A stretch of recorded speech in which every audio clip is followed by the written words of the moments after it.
Looks like I made it, Fester. Looks like Spirit Airlines remained in business just to get me back to Tampa from Fort Lauderdale. I was concerned. Yeah. I'm glad you're back. No, because kind of weirdly and oddly, there are bankruptcies that happen on Sundays. You've seen that. It's like, or am I not striking a chord with you? I mean, I'll take your word for it. It's weird that there have been like big corporate bankruptcies and the news breaks on Sunday, and blank has just filed for bankruptcy.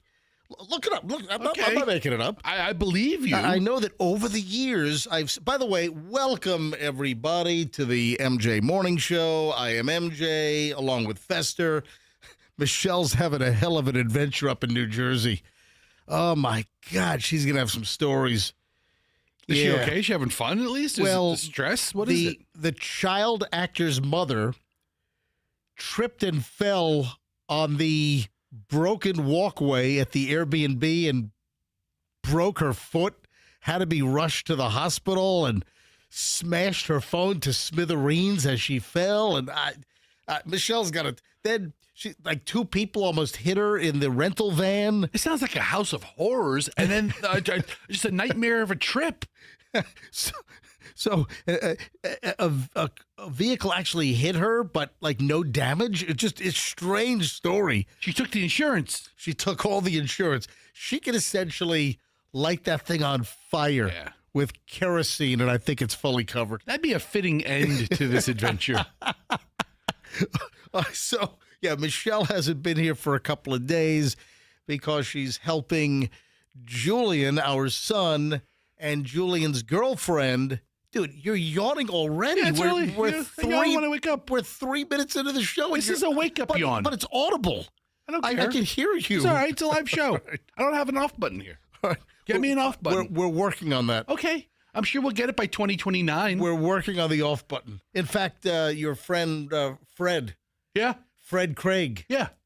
The metal guy. Yeah. Yeah, we're working with Fred to design. I'll explain. He's building later the housing for it, or the armature? Yeah. Well, we're gonna have a meeting to see if we can build the housing for the button. It's a long story, folks. So typically we would have. I have all the controls in front of me, but all of the different microphones, like Fester over there, and Michelle sitting over there, or the guests over at the end of our table, would have little buttons to turn their mics on and off. They have to cough. You hit the button. But the ones that we had, they sucked. Yes. So what we want to do is we want to take the electronics out of the box that sucks and have, what's Fred's company's name? Profusion? Profusion. Yeah. It's Profusion, and they're like here in Pinellas.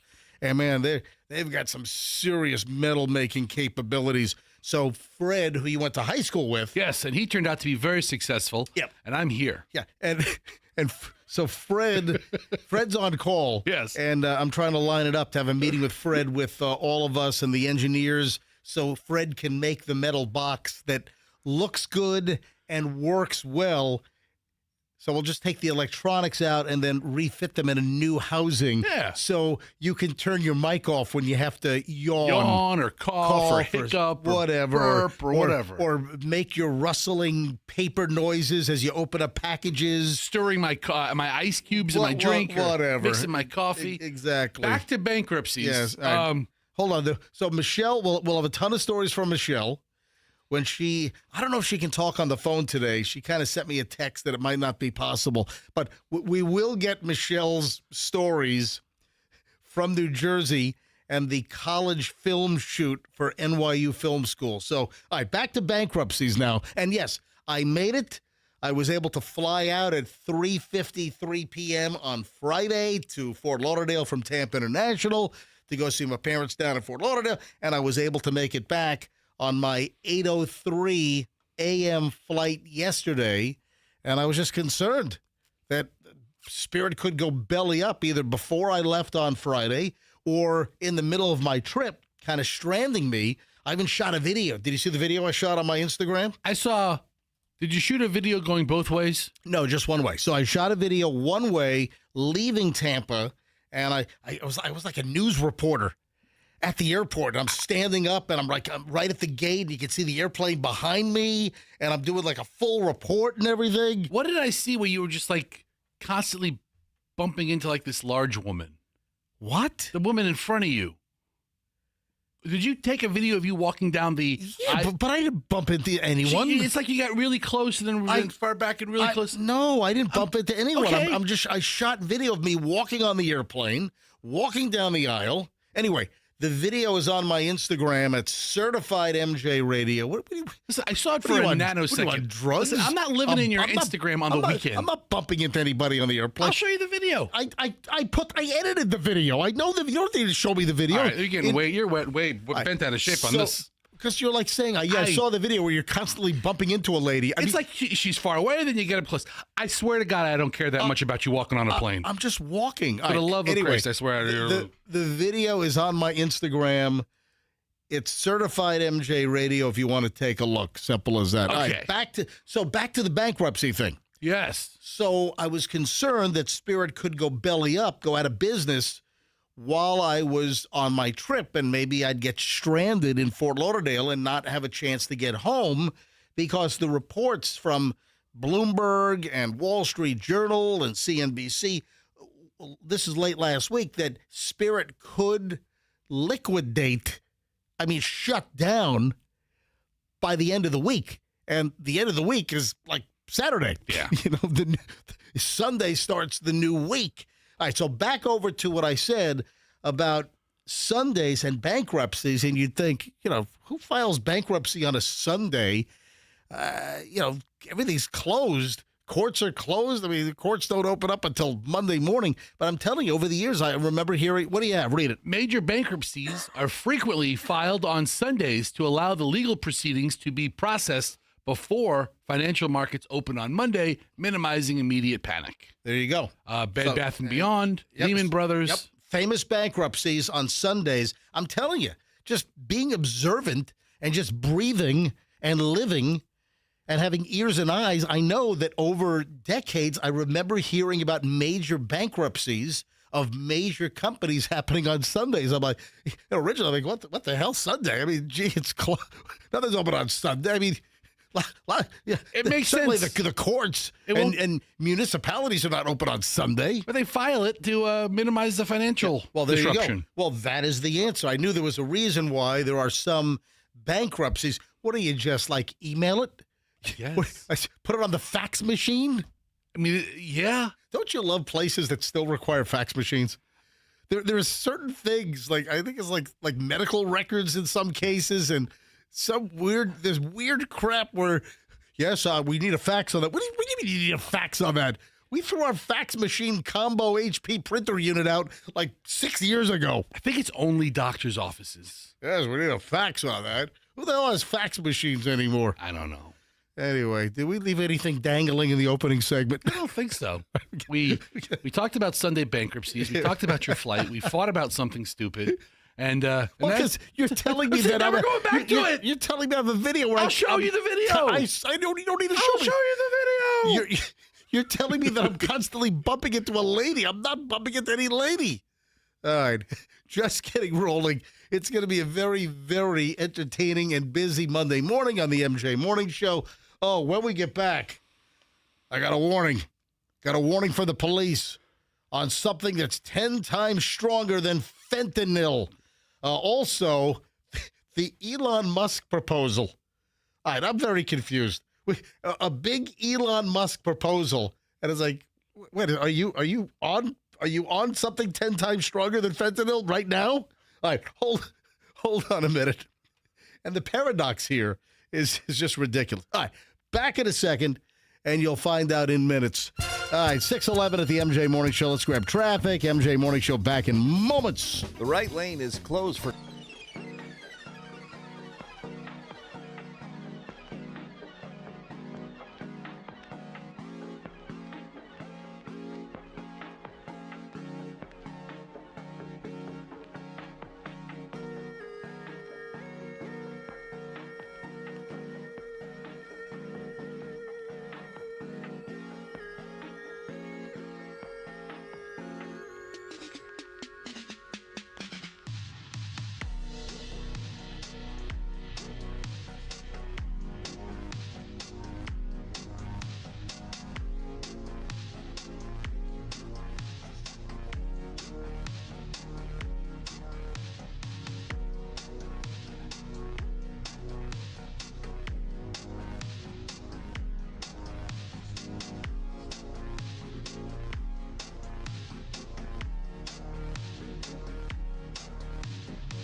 I'd like to ask you how your weekend was. Anything insightful, anything delightful, anything spiteful, anything frightful? All of those things, actually. The hell did I just do? I don't know. I don't know where they came from.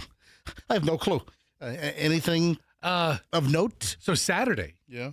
I had the Rough Riders barbecue competition, which Oh, that's right. I won last year. I'm not sensing a repeat. No. I can tell by your demeanor. No, I won last year. My name is on the trophy.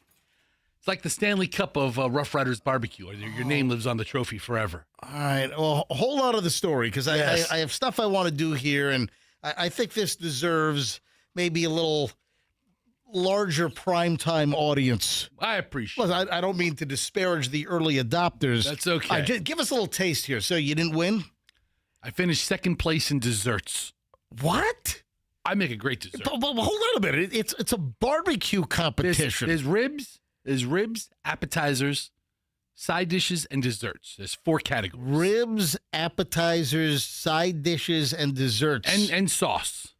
And my sauce didn't place, my ribs didn't place, my side dish didn't place, and my appetizer Dude, didn't. how did you suck butt so badly this year? From last year, all these guys heard that any hack can just win, right? And Oh, now there was man. like 3 times the entries this year. You got schooled? Listen, it was a tough field. Apparently so. Some of these guys came out with real professional operations, and I'm like, So you out there with my little smoker. You totally blank the food categories. Well, dessert is a food. You win dessert. It's a major food group in my world. Did you have entries in all? Oh, yeah. So you. I put in my sauce. Well, hold on a minute. You don't have your giant rib trailer any longer. No. Festa used to have a. How long was that smoker? 20 feet. At least. Festa used to have a trailer with a giant smoker. I don't even know where you got that thing. I bought it off some guy's yard in Wikiwachi. Festa used to have, what was it called? Black Bart. Black Bart. I named it Black Bart. Black Yeah. Bart. I towed it everywhere. I would put logs in it. I'd be smoking going down the interstate. Hey, your truck's on fire. Hey, no, I'm just smoking ribs while I'm driving on I-75. Just smoking ribs. I used it all the time. Probably illegal to have like smoke coming out of Is it? a rib cooker, a meat smoker while you're on the My interstate. engine's on fire. I mean, there's a lot of combustible things happening. So how did you cook the ribs if you don't have a smoker I anymore? have another smoker now. Oh, But okay. it's more of a backyard smoker. But it's enough for 2 racks of ribs, and that's all we cooked to enter. How disappointing. It was a hard day, Saturday, but a lot of fun. I've got some big news out of Transylvania County, North Carolina.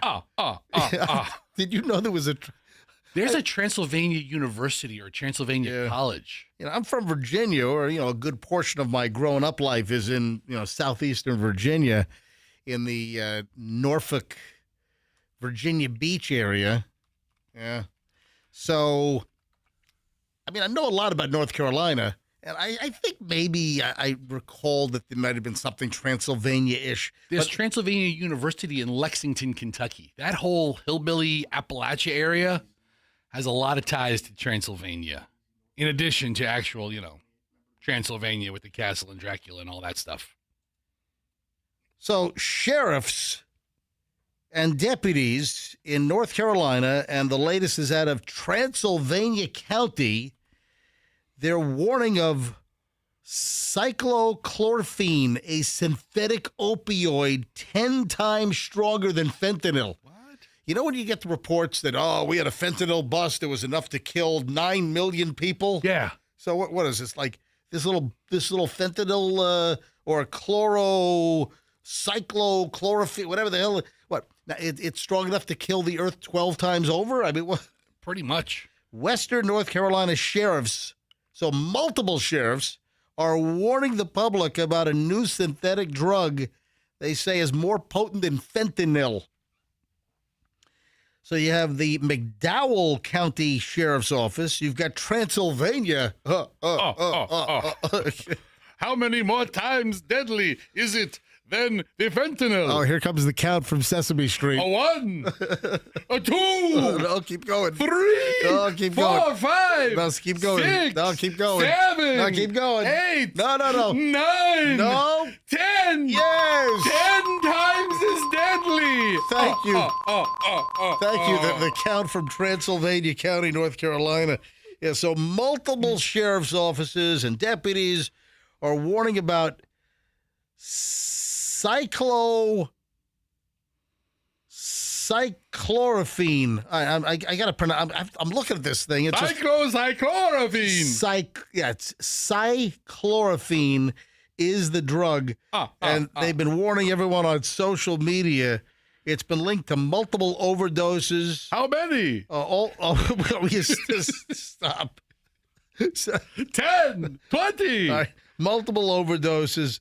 So, warn Captain Justin Bell with the Transylvania County Sheriff's Office in North Carolina said the danger of cyclorophene is similar to that of other synthetic opioids. The biggest message that we'd like to get out is that it's like the other synthetic opioids, that the most dangerous part is that they can be easily placed into other substances and the user may not know. How many substances? All right, stop. 5, 6, 20? So do we have, this is why I'm bringing this up, do we have a cyclorophene synthetic opioid 10 times stronger than fentanyl problem here in the Tampa Bay area? That's why I'm bringing this up. And also the fact that the story's out of Transylvania County, North Carolina. So, I mean, I haven't heard of this one. why hasn't a sheriff from a county that's not named after such a funny thing come forward? Yeah. I mean, Hillsborough County Sheriff hasn't come forward. Polk County Sheriff, he's usually on top of all this Again, stuff. I haven't heard about cyclorophene here in the Tampa Bay area. Now, on to Elon Musk. This is just going to take a second. I'm not going to dwell on this, but this is just... Did you see that Elon Musk, his plan to save Americans from job loss via AI and predictions that like jobs are going to be routed and that millions and millions and millions are going to lose their jobs because of artificial intelligence? Yeah, that's smart. Let's go ahead and completely torpedo and undermine our society and our system of jobs and income. Yeah, let's go ahead and potentially tank portions of the economy because so many people are laid off because of AI. So here's Elon Musk's solution. Universal high income to combat job losses. Elon Musk obviously had a lot of people scratching their heads. This is on Friday when I first saw this. Did you see this? I saw that he had a comment about it. But Elon Musk obviously had people scratching heads on Friday, like me, when he suggested that the federal government start paying citizens a universal high income, that is the best way to combat AI-related job losses. making us a massive welfare state? Universal high income via checks issued by the federal government is the best way to deal with unemployment caused by artificial intelligence. Yeah, Musk put this on his X platform, formerly Twitter, shortly after midnight on Friday morning. So wait a minute. This is the guy that went in with that whole Doge thing to try to cut nickels and dimes and shut down programs and areas of like the CDC and He really ravaged some departments. The National Weather Service helping out with like tornado predictions in the Midwest during tornado alley season. Don't get me started when he did the forestry. All right, so wait a minute. You go in and you start cutting crap. And listen, there's a lot of government ways. There's no doubt about it. But to roll in and start decimating and slashing and cutting Blanket cuts with some 20-year-old guy called Big Brain or whatever the hell the guy's name is, after 20 minutes of looking at stuff, that's not the way to. I mean, I'm all for really like systematically going through government spending and really thoughtfully cutting out the waste, but to roll in and just start slashing and cutting and making all kinds of mistakes. And leaving us in a lurch, and that's no way to do that. But so after all those cuts, now you're talking about Elon, really Elon? You're talking about now just massive checks as like a giant welfare state? What's his high income? I don't know. As opposed to basic income? So how much? What is a high income check that you would start handing out to Americans whose jobs were destroyed by artificial intelligence? Anyway, this is nuts. I mean, just I mean, just the paradox here. I mean, it's just ridiculous. But I did see a list over the weekend of jobs that will be affected by AI. Call centers, cashiers. Yeah, there's a lot of stuff. A lot of jobs are going to be, eliminated or altered. And listen, we don't know how this is really going to play out. We have no idea, and how those jobs are going to be replaced. Carrying buckets of water to the data centers for all the water use. There you go. They're going to need people for that. A water brigade. All right, 6:32 at the MJ Morning Show. Guess what? Early Morons in the News. Next on the MJ Morning Show here on Q105. Hey, I got a great story, and I shared this last week a couple of times. Great story from a listener regarding Banko doors. Banko is the best when it comes to anything garage door related. Folks, don't mess around. Don't even screw around with other companies when it comes to your garage door. I've been using Banko for years, almost 20 years now, I think, and I love Banko doors, and it's great to have them as an advertising partner. Got a story about a woman that had to take her mother to a doctor's appointment, her elderly mom. They get into the garage, open the garage door, and the spring breaks, and they're stuck in the garage. They call Banko. Banko was there in less than an hour. I mean, incredible. I mean, I got a whole email of them raving about Banko. Right now, you can get your spring garage door tune-up, make sure the spring doesn't break, and that right now is a 10-point inspection, and you can get that maintenance tune-up right now with Banko. Also, the little weather stripping things, get those replaced. Like I had mine replaced last year because they were getting all rotted out. And right now you can save $250 off a double premium series or above garage door from Clopay. All kinds of great deals. Anything garage door related, you bank on Banko, bankodoors.com, and tell them that MJ sent you. At 6:33, the Morons in the News next. In Clearwater.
Buildup. I do. Do you feel the buildup to the morons in the news? Woo! This is like buildup music. I like it. Yeah, listen to that drum solo. Oh, yeah. All right, morons in the news on the MJ Morning Show. Hey, Mr. Prospective Secret Service agent. Oh. This is no way to go through training. Trainee in the Secret Service training program arrested for spying on his roommate with a hidden camera disguised as a phone charger. Sounds like the guy was taking his job really seriously. Yeah, he's practicing. Yeah. He's getting into it. You know, you've got hidden cameras that are disguised in all kinds of crap. Alarm clocks, wall clocks, Yes. Kleenex boxes. I mean, if you did a search right now for hidden camera, what would the search terms be for that? Best hidden cameras. You know, they make all kinds of crap with a hidden camera inside. Yeah, look at this. Here's what is this? This That's is a can of Barbasol. A Barbasol shaving cream can has a hidden camera in it. Look at that. I'm going to get one of those. They're wall outlets. You can get like light switches and wall outlets where you plug crap in. There are cameras that are in those. Remember, you'd hire babysitters, and they put them in teddy bears in the kids' room. Yeah. And you'd watch everything that happened. Yeah, listen to this. A Secret Service. This is morons in the news, folks. A secret. Did I build it up enough? Let's hear the music again. Did I build it? I do. Yeah. We're building it up. Here we go. Morons in the news. All right, so a Secret Service trainee has been accused of spying on his own roommate with a hidden camera disguised as a cell phone charger. Joel Canvasser. You know, if you're a Secret Service agent, you'll do a lot of canvassing. Yes. So his name is very appropriate. Canvasser, you're on canvassing. And Joel Canvasser is canvassing the neighborhood for any suspicious issues as a Secret Service agent. Yeah, I don't think he's going to make it, this guy. Yeah, 41-year-old dude arrested in Georgia and charged with felony eavesdropping after allegedly carrying out a weeks-long surveillance campaign against his fellow trainee. I guess while they were training, is there some kind of a Secret Service training camp? I guess so. In Georgia, in Glynn County? I mean, you just don't start first day. Obviously you get trained. I realize that. I understand. I didn't know whether there was a Secret Service training facility per se. It's probably go-away camp. In Georgia. Canvasser was taken into custody by Federal Law Enforcement Training Center, I guess, officers after his roommate reported his suspicious behavior. According to an incident report obtained by local media and other media outlets, investigators were shown a bunch of evidence, including photos, text messages from multiple numbers, an SD card, and the charger device itself, which was used to secretly record the victim roommate. Yeah, the victim told investigating officers that the whole situation started about a month earlier in March when his phone charger went missing. Canvasser then suggested to his roommate that cleaners may have taken it. He offered him a replacement charger. Oh, I have a replacement charger for you. And then gives him the charger, the cell phone wall charger that has a hidden camera built in. That's sneaky. What did you think in the Secret Service training they'd eventually give you clues on how to find secret cameras? Yeah. He then plugged Canvasser's charger into the wall beneath the TV, which a police report said had coverage of the entire room. Within days of plugging the charger in, the victim began receiving strange messages from unknown numbers. This is just weird. Joel Canvasser was subsequently arrested. It stated that over time he began to realize that whoever was texting him was also simultaneously watching him. So the texts obviously included information that made the victim suspicious that, wait a sec, they know too much. It's like they know what's going on inside the room. And I guess that was the tip-off. At first, he assumed whoever was texting him had compromised his phone, placed a Band-Aid over his phone camera. He thought that his phone was being turned on, that somebody remotely was accessing the camera on his phone and watching inside the room. Good thinking. Close. But not the one. Close, but not the one. So, you know, he also was thinking, is this just spam? He went to Canvasser, asked for help because Canvasser had a cyber background. Yeah, no bleep, Sherlock. He knows about cell phone chargers with built-in cameras. So Canvasser allegedly told him that it was malware and reset the phone for his roommate. Oh, yeah, he got malware. Let me just, let me do a factory reset. Gonna wipe it clean. Make sure it's all backed up. Gonna wipe your phone clean. Factory reset. Warning. You're about to lose all your data on your phone. Hope you backed up your pictures. Yeah, the victim noted that after returning the device, it automatically connected to Canvasser's personal Wi-Fi network named Batcave Mobile. After Canvasser reset the phone, the messages briefly stopped, but a week later, the victim was again receiving all kinds of strange texts. Yeah, so there was a specific instance where the victim was using the bathroom and his phone was in his pocket. When he finished, he checked his phone and saw a message referencing him using the bathroom. Why was this guy screwing with him? You're a Secret Service trainee? That is not cool, trainee. Oh, my God. Mr. Canvasser. It was at that point that the victim realized the individual was not watching him through his phone, but instead through another device. Yeah, this took place at the Federal Law Enforcement Training Center in Georgia. Yeah, so apparently there's a big training center that a lot of federal agencies use for training in Georgia. I just had somebody send me a text who was there and trained there. Really? And he said FBI trains there, a bunch of federal agencies. He was there training. He said it's absolutely miserable. The victim began searching the room, eventually discovered the charger was, in fact, a camera. Yeah. You know, that's some good investigative work right there. You know what? To be, if you're going to be a Secret Service agent, to be able to detect that the phone charger has a little pinhole camera in it that's taking video of the entire room. Look at that. Man, is this creepy or what? What the hell's wrong with Canvasser? What was his motive here? Canvasser's out, right? He's toast. He's been charged. He's been arrested. So he searched the room, and he discovered the charger was, in fact, a camera, noticing a lens when light reflected off the device. That's the way. There you go. Yeah.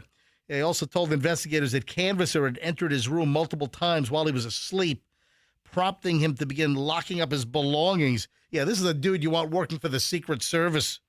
Yeah, he's done.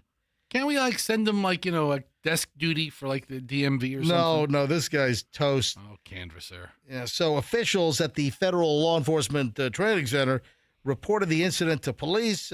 Canvasser's roommate said he wanted to press charges, and he did. What a crazy story.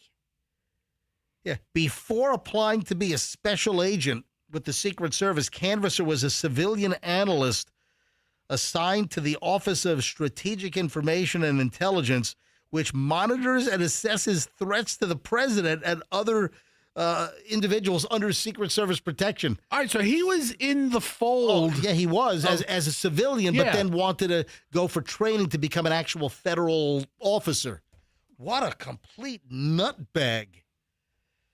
Wow. I thought initially 41 was kind of old for that, but I guess that's kind of on track to be a Secret Service agent. It's still it's on the older side. Is it? Yeah, absolutely.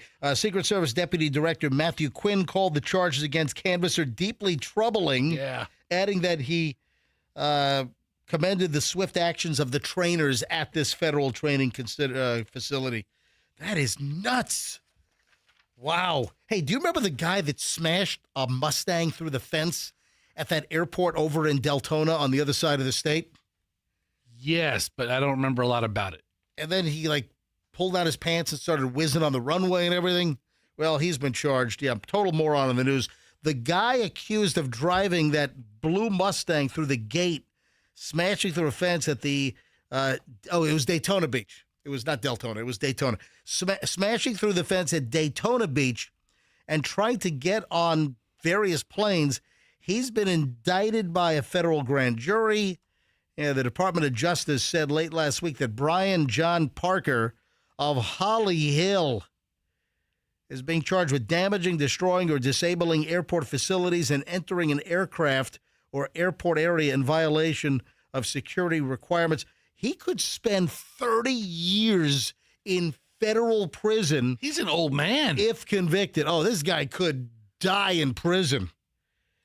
Remember the story? It was 4:30 in the morning. This was back at the end of March that he drove a blue Ford Mustang, plowed through the gate. I mean, just smashed through the gate of the Daytona Beach International Airport, highly intoxicated. Then he approached an unoccupied airplane, and I guess multiple planes he tried to get in. Then he approached a running airplane and attempted to board that one. But the plane was locked and he was unable to get in, but the plane was running. That's weird. He made several other attempts, various airplanes. Then he actually was able to get into a plane. He was not on the plane for long before airport operations security took him into custody. Yeah. At one point, he was running around on foot, urinating on the taxiway. He's got his pants down. He's running. He's whizzing all over the place. I tell you right now, from firsthand experience, running and whizzing at the same time is very difficult. And this is what's crazy. In a video during his arrest, he says he doesn't remember anything. He said, "I went to an AA meeting. The next thing I know, I'm doing cocaine, drinking, and smoking pot." So the deputy says, "So You were doing all kinds of drugs and ran through a gate. And he said, yeah, and I crashed my car. Yep. Oh, man. Blue Mustang. This guy's got some issues, I must say. All right, 6:53 at the MJ Morning Show. When we get back, would you sail on Titanic too? Remember we talked about this a while ago? Remember the guy that's building a replica of the Titanic for like a real cruise line? Hold on. We have an update on Titanic 2. You like to cruise? Hey, going on the Titanic, folks. All right. The fun ship. How's the band? All right. When we get back, Titanic 2, you got to hear this on the MJ Morning Show on Q105, 104.7 FM. When you have to move from point A to point B, what do? Listen, a lot of people, they go to the Googles. They type in Tampa Bay, movers. Hey, listen, let me help you cut through the clutter because inevitably, if you do a search, you're going to end up with some bad companies. Let me take you right to the top of MJ 5-star A++++, and that's twocollegebrothers.com. I get constantly thank yous. Hey, MJ, they were great. Appreciate it. Thanks for the tip. Glad you advertised for Two College Brothers. If you're making a move or if you know somebody that is making a move, the last thing that friends or relatives do is let other people they know hire a bad moving company, especially if you hear me on the MJ Morning Show saying how good Two College Brothers is. They'll wrap all your furniture in blankets. They're highly trained. They're highly background checked. They'll give you a great quote. They'll stick to the number. They're not going to hose you around and try to jam things up. Making a move, twocollegebrothers.com. Mention me, MJ, get free moving boxes. Twocollegebrothers.com, the smartest move you'll ever make. Let me introduce you to Genesis of Tampa. It is the newest Genesis dealer in the Tampa Bay area. Looking for a Genesis car like a G70, G80. Looking for a Genesis SUV like the GV70 or GV80. These are phenomenal cars. Very safe, engineered well. They look great, and they are safe. I mean, just ask Tiger Woods. He rolled a GV80 SUV 17 times out in California a couple of years ago. And they said it saved his life. Hey, there was a time not too long ago, like just last summer, where you had to go to a different county to buy a Genesis or lease a Genesis if you lived in Tampa or Hillsborough. Now, Genesis of Tampa is in Hillsborough County, right at 275 and Bears. It's actually over on the corner on Florida. So listen, I'm sorry, on Nebraska. So hit up Genesis of Tampa, test drive. You're going to love the way they run their operation. It's just a really well family-run operation. I know Mike Murphy, the owner. Great operation. It's genesisoftampa.com, and tell them MJ sent you. Traffic's on. MJ Morning Show back in minutes. Don't move, folks. 75 North has a whole lot of brake lights at Big Bend.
New Titanic. I mean, I think it'll be successful. I think that people will get on the new Titanic. I bet you're right.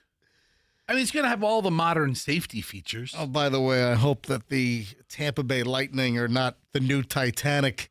Dude. Yeah, losing the first game in the first round here. I don't know. I hope it was like, well, they lost to the Panthers last year. Andrew, is it true they lost the last several years? Yeah, hold on. In the first round? You know what? I don't want to get... let me do Titanic. You sidetracked yourself. I know. I sidetrack myself. I do that occasionally. It's very, very rare. Very, very rare I go down some weird rabbit hole. Once in a blue moon. Once in a blue moon that I sidetrack myself. Speaking of blue moon. All right, so get to the Lightning in a sec. Yeah, their home playoff game record is not good. I think that's where you're headed. I think so. Yeah, hold on a minute. Andrew's our resident hockey expert. Get to that in just a bit. So, Titanic 2. I mean, think about this. Titanic 2. An exact replica of the old Titanic with a couple of modern safety modifications. Actually, it's based on the Titanic. It's supposed to look like the Titanic. This is going to be built. I think it's under construction. And they're going to actually sail this from England to New York. And it's some kind of an Australian, billionaire that's behind the project. So the replica of the Titanic, which was due to set sail this year, is going to be delayed. Yeah, Clive Palmer is the Australian billionaire who first revealed plans to build Titanic 2 back in April of 2012. Yeah, this has been a long time coming. So what was the significance of making the announcement in April of 2012? Was that the 100 year? Yeah, it was 100 years because the Titanic hit the iceberg late at night, I think on the 14th of April 2012 or 1912, and then actually sank in the wee hours of April 15th of 1912. So he made the announcement years ago, 2012. It's a $540 million vessel intended to be the exact replica of the RMS Titanic, which actually, went under on April 15th, 1912, after leaving Southampton bound for New York, hit an iceberg, as you know. I think a lot of people might know that story. 1,500 people died in the disaster. All right, but why an exact replica? I've always heard that compared to new modern ships, the Titanic is very unremarkable. Well, that's true. But I guess the nostalgia, they're going to bring a lot of the modern creature comforts and the accoutrement. Well, like Wi-Fi? They'll have Wi-Fi. I think they're going to design the hull better with better compartmentalization and riveting. If you look at why the Titanic sunk, I mean, there's plenty out there. So they're going to bring modern shipbuilding technology. Titanic 2, operated by Blue Star Line, was designed to incorporate cutting-edge technology, but preserving the period features like an Edwardian gymnasium, Turkish baths. Oh, great. That's what I want. And it will offer first, second, and third class tickets. So, yeah, if you want to buy the cheap seat, that's steerage. You could go in steerage, third class on the new Titanic. So the vessel, the ship was supposed to launch in 2018. Oh, that's a long time ago. Slightly delayed. It's supposed to accommodate 2,435 passengers and 900 crew members, 840 cabins. Oh, and a lifeboat position for every single passenger on board. That's good. Huh. Yes, so they're going to make sure there are enough lifeboats on the new Titanic 2. Yeah, just in case. Also, the new Titanic 2 is set to be 13 feet wider than the original ship. And they're saying that it'll be considerably safer. This enhancement enhances the ship's structural integrity and ensures a smoother sailing experience across the open seas. I believe that. Yeah, the vessel would also feature an additional safety deck stocked with emergency equipment and lifeboats. Yeah, the Titanic 2 was scheduled for the maiden voyage next year. So it was supposed to be 2027 that the ship was supposed to launch and set sail, and it would replicate, at least the original was going to replicate the route of the original Titanic, departing from Southampton, England. Then it made a stop in France and then crossed the Atlantic to New York, and of course, off of Canada, that's where it hit the iceberg and sank in 14,000 feet of water. You know, with global warming, there's a lot less icebergs out there. So, should be smooth sailing. Would you just pull that out of your ass? I mean, I don't think that's true. I think global warming, all the icebergs are all but gone. That's not true. Oh, sure. This is much safer travels now. That is not. Yes, sir. Oh, that's great. Fester is the head of safety and route planning for the new Titanic 2. You know what? Let's take it up a little further north. There's no icebergs. Global warming. There are plenty of icebergs out there. Yes, Andrew's raising his hand in the booth. Yes, producer Andrew. I've always been told that, and I've read this many times, that you're not allowed on any cruise line to mention the Titanic. What, are they going to throw you overboard? You can't mention Titanic. What? I don't believe that. I mean, why don't you try it on your next Disney cruise? Yeah, you put me on a Carnival Fun cruise. I'll mention Titanic all day. I guess the question is, would you sail on Titanic too? You know, we ought to grab a couple calls here. You know, for nostalgia's sake, you want to take, and then is it going to just travel around the world? Is Titanic going to come to the port of Tampa? You know, the original voyage, apparently that's going to be maiden, but I wonder if they're going to keep going back and forth or whether they're going to bring the ship. I don't see whether they're going to bring the ship to other areas. But seriously, would you sail on Titanic 2? The early question of the day here on the MJ Morning Show. All right, 800-990-1047. In the movie theater, did they show the Leo DiCaprio movie? Nonstop. Just on a loop. On a loop. Like how they used to show movies back in 1912, just on a loop. And like the onboard speaker system.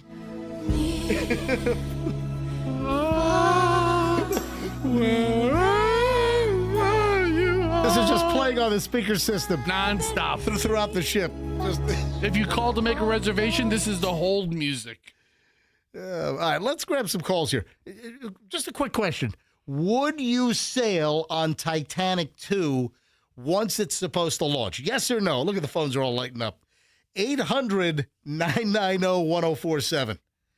800-990-1047. Or can you think of some other jokes? I mean, what are we missing? Listen, they're showing Titanic in the on-ship movie theater. They're playing Celine Dion. My Heart Will Go On through the speaker system. What else? What else are we missing? Oh, we need an old lady on board throwing that piece of jewelry over. Yeah, the old lady at the end. Oh, you know what? That could be like every day at 4:00. An old lady just throws a big pendant overboard. They give everybody pendants upon boarding the. I think you get to throw it off whenever you want. All right, 800-990-1047. 800-990-1047. Question: would you sail once they launch this Titanic 2? Would you be interested in going on a cruise? Yes or no? Let me start with Lori in St. Pete. Hey, Lori, welcome to the MJ Morning Show. Great to have you aboard. Get it? Get it? Get it? All right. Lori, go ahead. Good morning to you both. Hey. I probably would do a ticket. I would sail, Yeah. but I have a good story for you. Oh, what is it? The first house that I ever bought in Vermont, the woman that I bought my house from was due to sail on the Titanic. Really? And her brother had talked her into taking another ship that was coming over here, and so they got on that one instead of the Titanic. You can look her up. Her name is Violet Jones from St. Albans, Vermont. Wow. And so this is an old house. I mean, if you bought the house from her and she was supposed to be on the Titanic in 1912, She was an old lady when you bought the house. Exactly. Yeah, she was in her 80s, I think, when I bought the house from her. And what year did you buy the house? Oh, geez, I don't even remember. Well, just come up with a decade. I mean, it looks like It was in the 80s. Well, there you go. so she passed away in 2004, a week short or 6 weeks short of her 99th birthday. Oh, my God. Wow.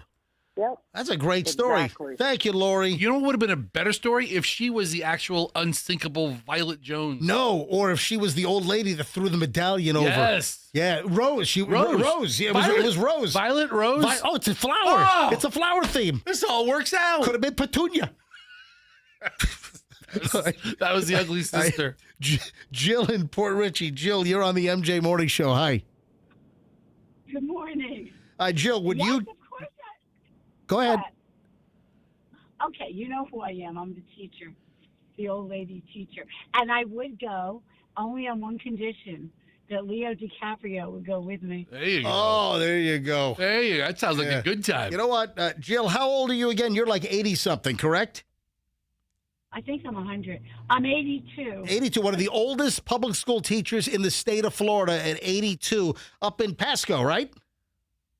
Right, I'm on my way to school right now. That is awesome. And you know what? You ought to do like that nude pose on the couch. Yeah. Yeah. For Leo. Oh, yeah.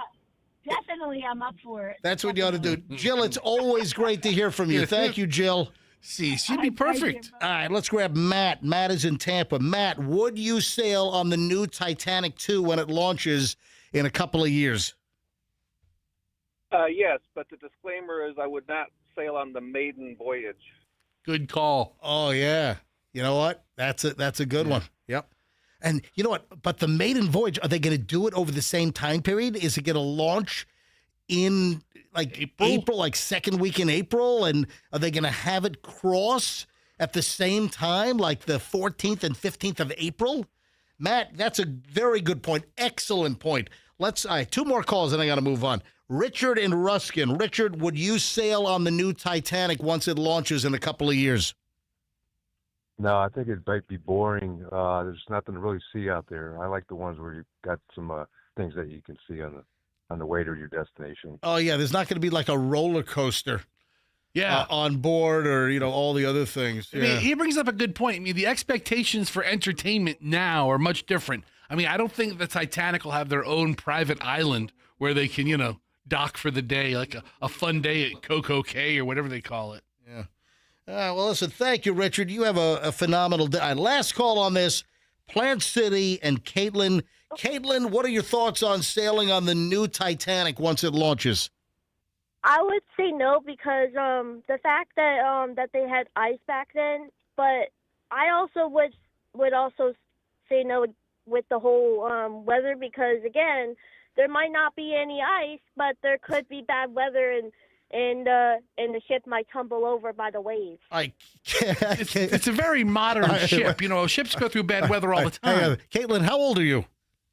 I am 23 years old. Okay. All right. See that coming. And I've been on cruise ships before, but I'm saying as a logical standpoint. Listen, okay. All right. Very, very well thought out argument. All right, and listen. Weather. Fester, You're planting stupid seeds that there are no more icebergs. There are plenty of icebergs out there. I'm saying there's less icebergs. All right, go to.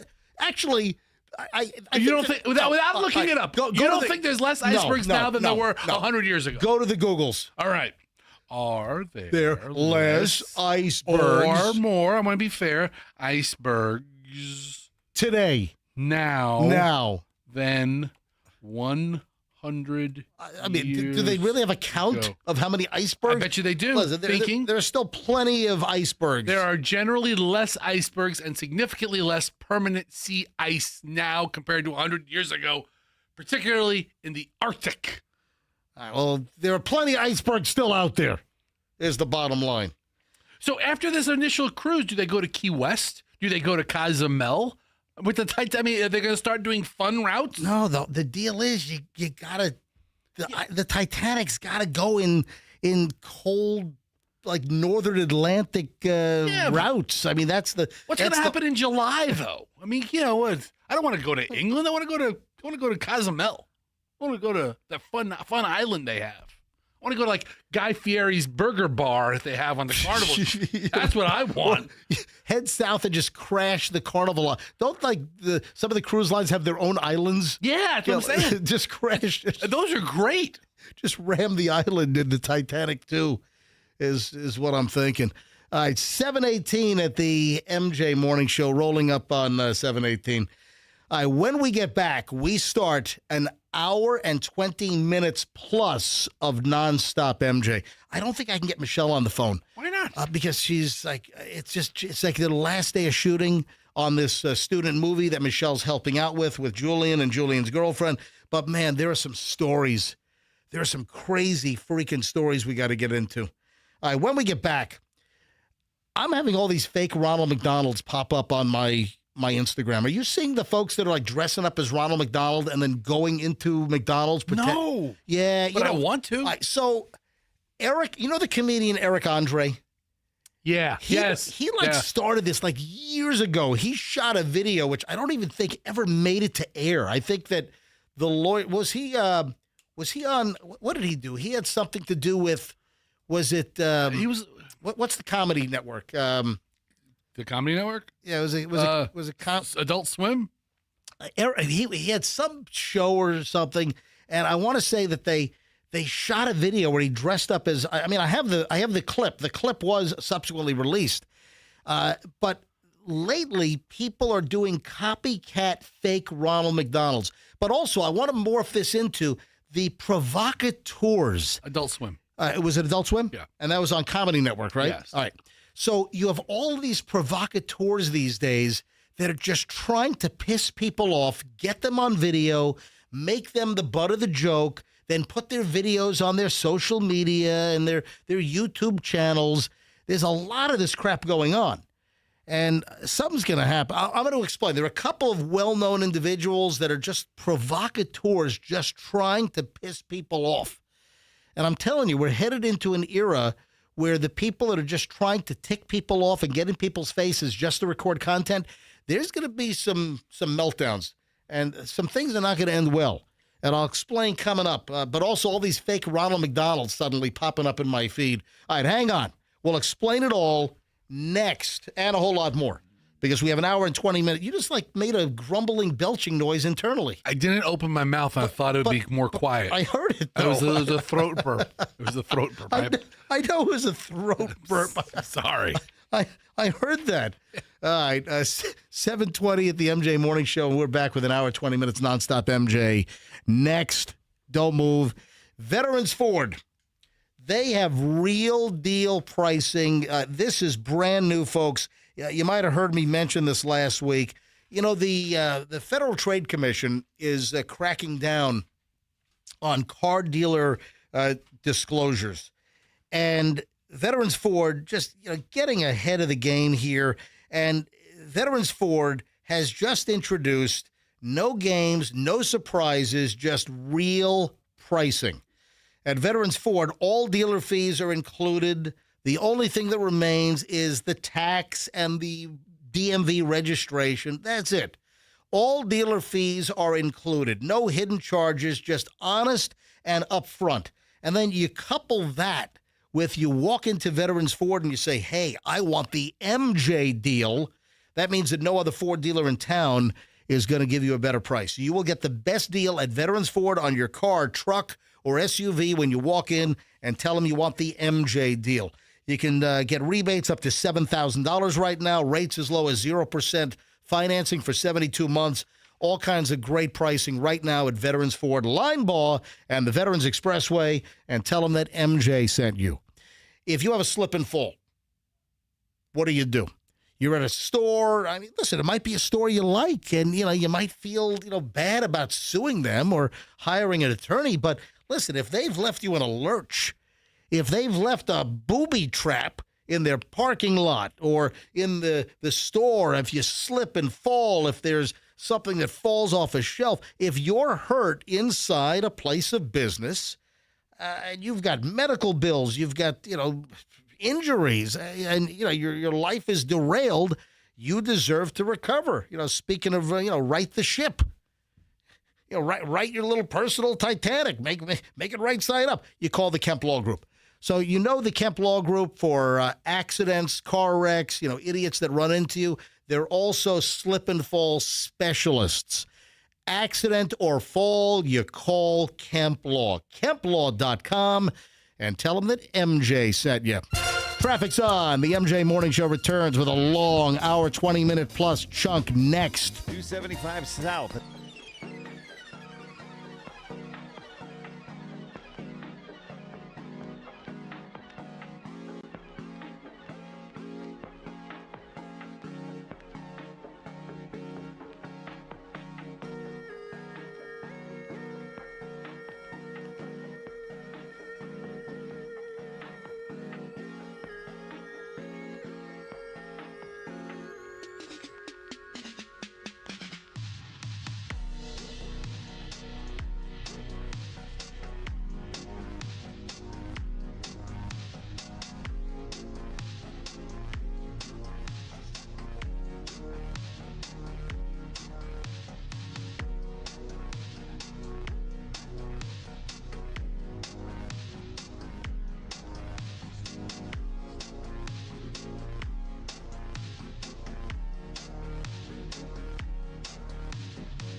is the MJ Morning Show. I am MJ along with Fester. Michelle, I don't know if she'll join us on the phone this morning. Very busy day up in New Jersey. Final day of shooting on the NYU Film School student film that Michelle is helping. Julian is the director of photography, is the cinematographer on this. It's his girlfriend's movie that they're making. I sound a little snotty. Yeah, do you hear that? I don't know. You sound a little moist. Yeah, no, I guess I had some danglers in there. I just sucked them in. All right, sorry about that.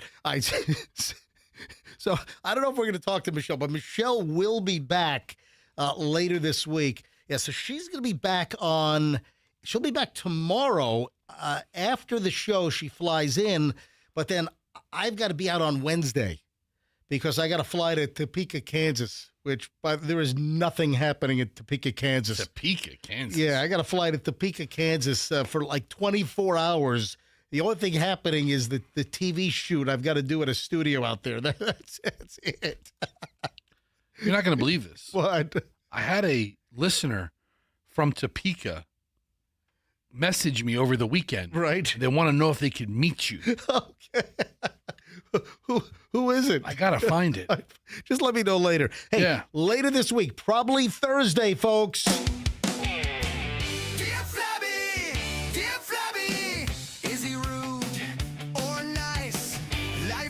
Messy, love life crappy, got a problem, need some wisdom from a big rude man. Right to Dear Flabby, Dear Flabby, Dear Flabby, Dear Flabby. Do you have a dilemma? Send your dilemma to Fester, Dear Flabby, not Dear Abby, Dear Flabby. Send it to Dear Flabby at mjmorningshow.com. That's mjmorningshow.com. I received a package from a listener. And I think this thing's got some weight to it. It's a little envelope, but I can feel that it's got some heft, some weight in there. All right. We're going to open up the package live in just a couple of minutes. I already know what's in it. I'm gonna reveal. I should say I'm gonna reveal what's in it. Oh man, this is useful. You're gonna want one of these. All right, Fester, you are gonna want what's in this package. What if I steal yours? Hang on a minute. Oh no, there are multiple. Oh, okay. They sent numerous. Good. Okay, good. What is in this package? Oh, you're gonna love it. Oh, you're gonna jump over the console here and grab one out of my hands. If I could, I would. Oh, that's right. You're not very nimble. I can't jump. You're safe over there. Yeah. Fester be nimble. Fester be quick. Fester's not jumping over any candlestick. None of that's happening. All right. I teased the McDonald's thing. I don't know what's going on, but I want to morph this into these internet, social media, video content provocateurs, and they're all over the place. And these are the people that are just trying to piss other human beings off in order to get them on video and then make a joke out of them, make them the butt of the joke on the internet. All right. First of all, the McDonald's thing. I don't know. The last week or two, I'm getting multiple videos popping up in my Instagram feed of fake Ronald McDonald guys that are going into McDonald's and causing a disruption in a full freaking Ronald McDonald outfit. I mean, the clown face paint, the big, red wig, the striped outfit, the big floppy shoes. I mean, we're talking about people dressed like Ronald McDonald going into McDonald's. So the last 2 weeks, I've had 3 or 4, and they're not the same individual. It's just different people from around the country, or different people, different accounts, and I'm like, what's going on here? Why am I suddenly getting all these fake Ronald McDonalds? And I don't know if the old Eric Andre clip is having a resurgence or people are mimicking this. I don't even know what the comedian Eric Andre. Yes. So he had some show. He was on Comedy Central, right? Yeah, the Eric Andre show. Was that what it was? I think it was an interview show, and I never saw it. I never, not once saw it. I found out today it's been on since for 12 years, and I had not seen one episode of it. So this is the original, and I found this. This is the original clip, and I guess it was banned. Whatever show he had on Comedy Central, the lawyers would not let them run this, and then I think years later, he was able to, show the clip on Conan O'Brien. Yes. Is where he showed it. So I think this is the genesis of the fake Ronald McDonald.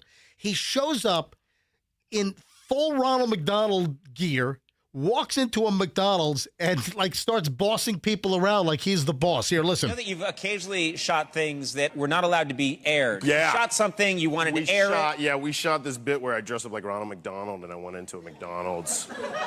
And legal I can't imagine why they wouldn't let you do that. The legal department was actually cool with it, but ad sales was like, dude, we put toys, we're Cartoon Network, we put toys in Happy Meals. This isn't happening. But actually, I brought that clip too. Well, maybe you can't show it. We're going to show it. Okay. Yeah. All right, here it is. This has never been seen on TV. Never been seen on TV. This is you surprising random McDonald's dressed as Ronald McDonald. Take a look. Back to work. The boss is here. Back to work, everybody. You guys are sleeping on the job. Back to work. I'm the boss. Who's the manager? You're fired. You're hired. You're fired. I'm a failure. I'm a failure. I'm a failure. But he's having a meltdown at the table. He's crying. All right, so he's like sitting at a table crying. He's got a burger he's spitting out of his mouth. You know, he says, hey, you're who's the matter? You're fired. Okay, you're hired. You're fired. It was just kind of funny. He's smoking. Oh, he's got a big It's big cigarette in his mouth. He's got a big. Was it a stogie or a cigarette? I looked like a cigarette. I think he had he's smoky. You walk into there. It was like a real good replica Ronald McDonald costume. I mean, it was like exact. And the makeup's perfect, and he walks, and he's just like he owns the place, you know.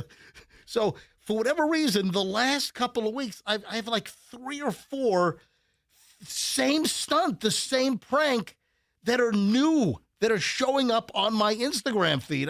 I pulled one of them.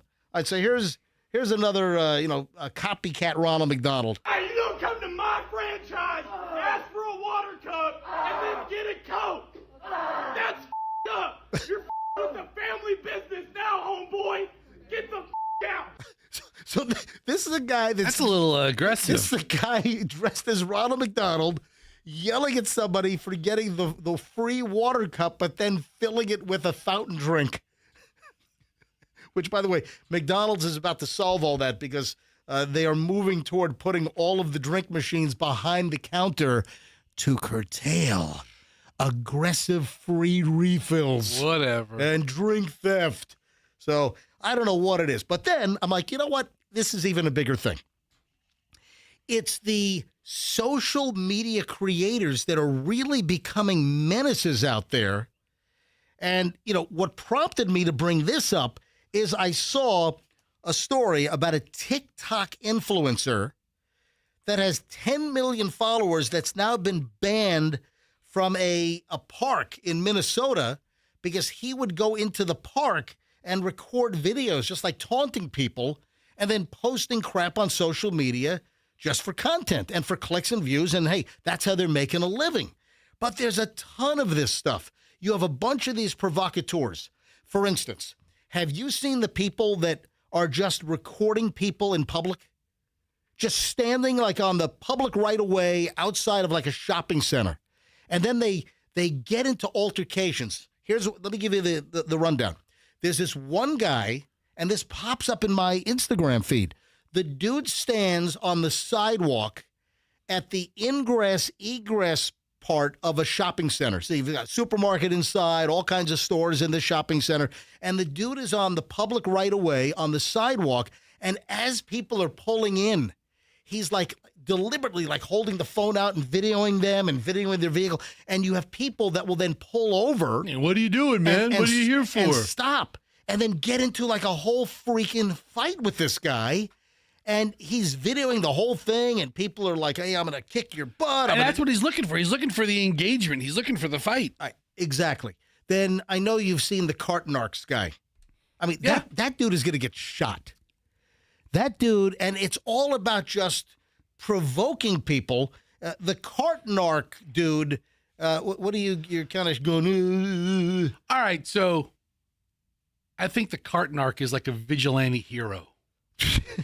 But because people are actually doing something for him to reply to. It pisses me off when people, leave the shopping cart haphazardly, or they block a parking spot. Or if you leave your cart out in the parking lot, or you don't put it in the corral, or you don't walk it back, you could meet the cart narc. But I have no big issue with him. I think he's out in Los Angeles, and I think he also has ties to a radio morning show. Great. I think it's called The Woody Show in Los Angeles. I wish we would have thought of it. Listen, that dude, I'm wondering if he's wearing body armor, because that dude is going to get shot or stabbed. There's no doubt about it. At some point, things are going to go south. But he provokes people. And, he makes noises. He, does a siren noise and then gets right up into their face. But then he has magnets and, little cart narc magnets. And he tosses the magnets on people's cars, which, really incenses people. Have you not seen him throw magnets? I don't know that I've seen him throw magnets. Oh, yeah. He's got these magnets with, a logo on it, like cart narcs. And he chucks them, and it sticks to the metal of the car. Brilliant. And and then people, if they were already pissed off, you throw something on someone's car. Oh God, you've just accelerated the anger by tenfold. Now, is that's not an assault, is it? No, you're not touching their person. Maybe could you be hit with disorderly conduct? But some of these videos that pop up, they're heated, and people are coming at him. They're threatening him, and. I don't know if he's been hit yet, but I'm telling you right now, some of these online social media provocateurs that are just trying to piss people off to get a rise, someone's going to get shot. Yeah. Someone's going to get stabbed. So the question is, when that happens, do they post that video? Or post-mortem, after they pass away, does their friend or relatives, do they post the video on the account? And here's the last one. And here's where cart narc guy got actually shot in the face because he picked on the wrong guy. If I shoot a guy, I'm picking up his phone and deleting the video. I wonder if we have any listeners that have been approached, or have you been victimized, or have you been the butt of a joke by any of these online provocateurs just trying to get content? But we had the story a couple months ago where a guy went into a Chinese restaurant with a bucket of beans or something, and he doused himself. Oh, that's right. And he ran out. Yeah, he just poured a whole 5-gallon bucket of beans on his head. And then the camera's still rolling inside the shop where the workers are at a loss. I've seen other ones where they go to answer personal ads for people selling cars. Yeah. Let's say you're selling a car and it's a $40,000 car. I think we talked about that. Yeah, a guy out in Long Island, Dom the Troll, who I am a fan of, although he puts some stuff out there. Well, Dom the Troll, he finds a car for sale, makes an appointment, goes to the person's house, and he brings his negotiator, he brings his mechanic. They're asking $32,000 or 17.5, 21.2 for the vehicle, and he's like, I'll give you $300. The guy comes out. It's a big guy. The guy comes out. He's excited to meet somebody. He's trying to show his car. Everybody's deliberately just ridiculously lowballing him on the car, and then videoing the whole thing. And the car owner at their own house, the car's in their driveway, getting all pissed. It's rage baiting, is what it is. So you have all these professional social media rage baiters out there that are just trying to piss people off and get it on video and get clicks on TikTok and Instagram or a YouTube channel. I've seen videos where they're calling plumbers to houses. Yeah. Right? You call a plumber, a real plumber. Yeah. Right? Guy shows up in his truck and he comes and they manufacture the largest. Oh, I've seen the largest turd you've ever, like 4 feet tall, 6 feet tall, and it's coming out of the toilet, and you spray the fart perfume in there, so the whole room stinks. And you tell the plumber, oh yeah, it's right back here. Come on in, come on. And then the plumber flips out. They call a plumber for a toilet clog, and they've manufactured a 2-foot turd. And this plumber loses his stuff because he's just some working stiff, and he wasted my time. Yeah. He should bill him. Yeah, absolutely, you bill him. Yeah, but still. I wonder if it's ever happened to Joe the plumber. I don't know. Our good buddy Joe Gonzalez Plumbing. I hope we don't give anybody any ideas. Yeah. Don't harass Joe. Hey, Andrew, you've got 2 calls on hold. Andrew, where'd you go?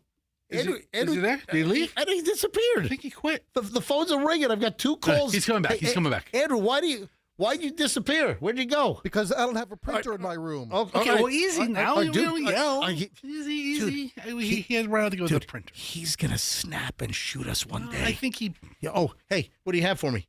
Thank you. Yeah, there you go. Hey, do I have do I have calls on hold here? I see there are calls on hold. There's only one of them. All right.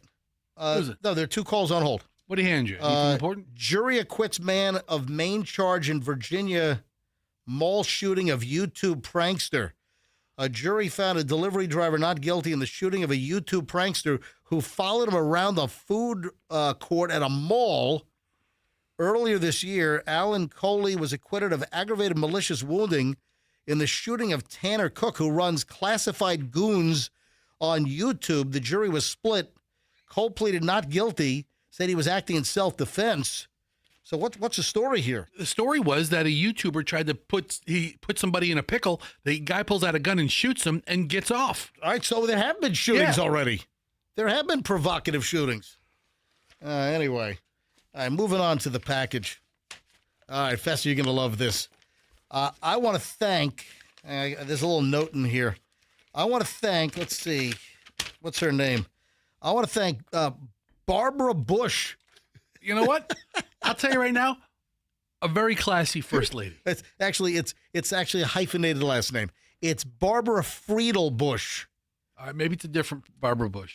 So, good morning, MJ and morning team. I listen to you every morning. Oh, she's not listening right now. Oh, Barbara. I'm going to have to mention it, I guess, again a little later on. All right, but listen, I'm too deep in. You know what? I'm going to cancel this right now and do it after 8 o'clock. No, I'm going to do it right now. Do it right now. I am. So you're going to love this. Fester, I'm going to hand this to you. I'm going to show this. I'm going to show this to MJ TV. She sent me a whole bunch of these things. I got a whole bunch of these little metal-shaped devices. Are they all the same size? They're all the same size. It's all the same. Fester, I'm going to throw this to you. All right? This is heavy. All right. It's a piece of metal. Yeah. It's a shaped piece of metal with a round, it's kind of like lollipop. It's got a round top, and then it has like a little metal handle on it. It's got a little hole like to put it on a keychain. Fester, study this device and tell me what it is. What do you think this thing is that Barbara sent us? Big listener of the MJ Morning Show. Can I unpack it? Yeah, take it out. That's yours. I'm giving that to you. All right. So it has a little promotion for her business on one side of it. Yeah, it's actually promoting an Allstate insurance agency. I guess Barbara works for an Allstate agency, and it even has the Allstate agency and the insurance agent's name and phone number on here. All right, Fester, what is this? Is it a... Dude, come on, what is it? Come on. It's not a spoon. No. It's not a metal guitar pick. What is it? What is this device? Come on, Fester. You're gonna use this. You're gonna love this once you find out exactly what it's for. It's not a toothpick. It's not a tongue depressor. I don't know. Don't put it in your mouth. It's not a tongue scraper. That's disgusting. No, it's not a tongue scraper. Yeah, Barbara sent me like 6 of these things. Okay, that's cool. Like a half dozen of these things. What do you use it for? I don't know. You have no idea. You give up? I mean, I would keep guessing, but they're you all give up. It'd be one dumb idea after another. I mean, is it for launching things? You could launch like little spitballs with it. No. I already said a spoon. Fester, come on, here we go. Is it magnetic? Does it do anything like that? Let me open mine up here. Hang on, I'm gonna take mine out. All right. You ready, Fester? What does it do? This is to replicate the quarter to put in the Aldi shopping cart. Oh, shut up. Yes. Oh, this is great. I told you you'd love it. Oh, wow. So when you go to Aldi, you don't need who has a quarter? I mean, and listen, I've come to like Aldi for a couple of things. Yeah. I'm telling you. It's a great store. And they built one, near us. There's one at the corner of Dale Mabry and Kennedy Boulevard in the old Barnes & Noble spot. So I've come to like the place for a number of items. Oh, now the texts are rolling in. Look at this. It goes into an Aldi cart. Yeah, it's the Aldi shopping cart quarter unlock the shopping cart defeater device. is what it is. I love it. This Yeah. is fantastic. Thank you. I told you you'd want it. I got to go to Aldi after the show and do just to see if it works. So, thank you, Barbara, for the Aldi shopping cart defeater device. This is very cool. This is the greatest thing I've given you in years. So I saw online that you could use the back of a key in the Aldi carts. Yeah, there's some quick sets or there's certain key blanks that'll work. Yeah. So I did. Yeah. And I used like an old lock key. And it got stuck. There's nothing I can do. I'm pulling on it. And then with Aldi, you take the next cart. Honey, I can't start the car. I got the keys stuck in the Aldi shopping cart. I can't get it out. I was sure to use an old key, but I got it stuck. And what happens is nobody can use any of the other carts because they're all locked together until that one became. I ran out of there. But this is pretty cool. All right, man. So I'm like, hey, Andrew, if you want one. Andrew, do you shop at Aldi ever? He will now. So I've got a shopping cart unlocking device. Barbara Bush works with looks like the David Mitchell Allstate agency. Yeah. So you know what this is? It's Allstate. This is mayhem. Aldi. This is causing mayhem at Aldi by not jamming your quarter into the shopping cart, the release device with the chain. Isn't that great? I told you, you'd love this thing. Do I have to return the cart to get it back? I guess so, yeah. You have to return the cart to get it to pop back out. And it'll pop back out. Okay. Exactly. Okay. So you got to put the cart back, and then you get your retracted device to get kicked back out. Very cool. Absolutely. I told you you'd love it. Oh, wow. A couple of things that have popped. This is better than any prize we've given away on this morning show. I just want to say that. The heck with the $1,000 and the cash kitty coming up in 10 minutes. That's a pretty good prize. Screw the cash kitty. That's a pretty good prize. F the cash kitty. No, don't do that. So, cash kitty is set. You know what? Maybe I should cancel the cash kitty. Just give away this off. Exactly. Text the word Aldi to Fester's 813-310-8444. Don't do that. Just text right now. Text the word Aldi to 813-310-8444. I'll pick somebody at random. Hey, Barbara, I need 10,000 of these Aldi shopping cart defeated devices. Can you get me 10,000? She probably could. We'll get your Allstate agent's name to 10,000 people right now. Oh, this thing's great. Oh, man. Wow. It's heavy. This is pretty cool. Thank you. Oh, yeah. Thank you, Barbara. Hey, so Michelle's come to love like Tampa Reddits. Yeah. Tampa area Reddit. So Michelle found that, she's got some downtime. Michelle's been up in New Jersey since last week. Michelle's been helping on this student film for Julian and his girlfriend. And so Michelle's got some downtime. Oh, the text. All the Aldi texts are rolling in now. That's great. You can stop texting me Aldi now. Everyone text Fester right now. No, don't. 813-310-8444 and text the word Aldi, A-L-D-I. Text Aldi to 813-310-8444. This is great. Hold your phone on the microphone. These are all texts that are coming in. All right, please stop, people. Please stop. Just give it a couple of seconds. Second wave will be coming in a minute. There we go. All right. This is great. And now. That was a double or triple right there. All right. Are we done? Yeah, I think so. No, we're not. No, oh, dude. This is.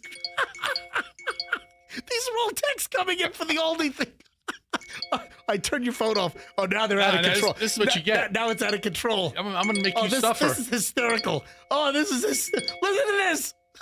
All right, take your phone away. No. I got to move on. I'm going to commandeer the show now. No, you're not commandeering the show. I got 550 texts to erase today. Stop. This is out of control. These are all texts coming in. You've never heard a phone do this before. All right, turn it off. You've never heard a phone get this many texts. I can't. I'm not. Turn it off. Turn it off. Fester, seriously. Turn it off. And I apologize. It's too late. Uncle, it's already it's already done. Uncle. Tell people to stop texting me. All right, stop texting Fester. Do not turn it off. Please turn it off. Please turn it off. Do not text Aldi to Fester at 813-310-8444. I got 468 texts. I got it. 468. I put it 474. Put it on vibrate. Turn it off. Put it on vibrate. Turn 477. it off. 479. Oh my God. Turn it off, please. Holy crap. Lower the volume. That is outrageous. Folks, clearly radio advertising works. 400. If you want to advertise on the MJ Morning Show, hold on, and you want responses like that, just send me an email, mj@mjmorningshow.com. 500. That's insane. 500 texts. All right, so where was I? Oh, Michelle. Michelle Yes. has some downtime on this student movie set up in New Jersey. So she's been, flitting through the Tampa Reddit. There's a misconnection, Fester. A misconnection. Yeah. Yes, so this was on Tampa Reddit, one of the Reddit feeds. Yeah, missed connection at the Hard Rock in Tampa. All right. So I thought I'd share this. This could have been, a love destined for a lifetime of devotion. But apparently this is a missed connection. So what happened? The person writes, missed connection at Hard Rock, Tampa. This might be a long shot, but I saw a man today on my way out. He was sitting on one of the slot machines near the elevators to the East Tower. He was wearing business casual clothing with jeans and a blazer. We looked at each other, smiled, and I kept walking. A few seconds later, I turned around and he was still looking back toward me too. This was around 10:30 p.m. If it's you, tell me what I was carrying with me. Now listen, this is where, you just got to just take the chance. You needed to go back and talk to the guy. Yeah, I mean, you're never going to see that person again. Once you guys locked eyes the first time, and then you're walking away, and then you look back and he's still looking at you. Come on. You got to take a chance. You got to go for it. You'll probably never connect now. So missed connection. But you know what the funny thing is? What? The responses. If it's you, tell me what I was carrying with me. And the first one is probably emotional baggage and a Stanley Cup.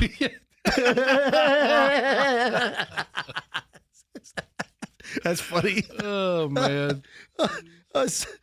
So, I mean, there's just like pages and pages. Oh, here's one. Yeah, a dude sitting in a slot machine is the perfect misconnection. Oh, there's just a dude sitting, some gambling degenerate sitting there at 10 o'clock on a Friday. Go back now. He's probably still sitting there. He hasn't moved. Some of these responses are great. Anyway, Tampa missed connection. Hey, did we have an electronic music festival? The local. Hold on, Andrew. Turn your microphone on. What was just here? I don't remember the name of it. It was an EDM festival in the parking lot of Raymond James Stadium. Yeah. So apparently there were all kinds of pickpocket warnings.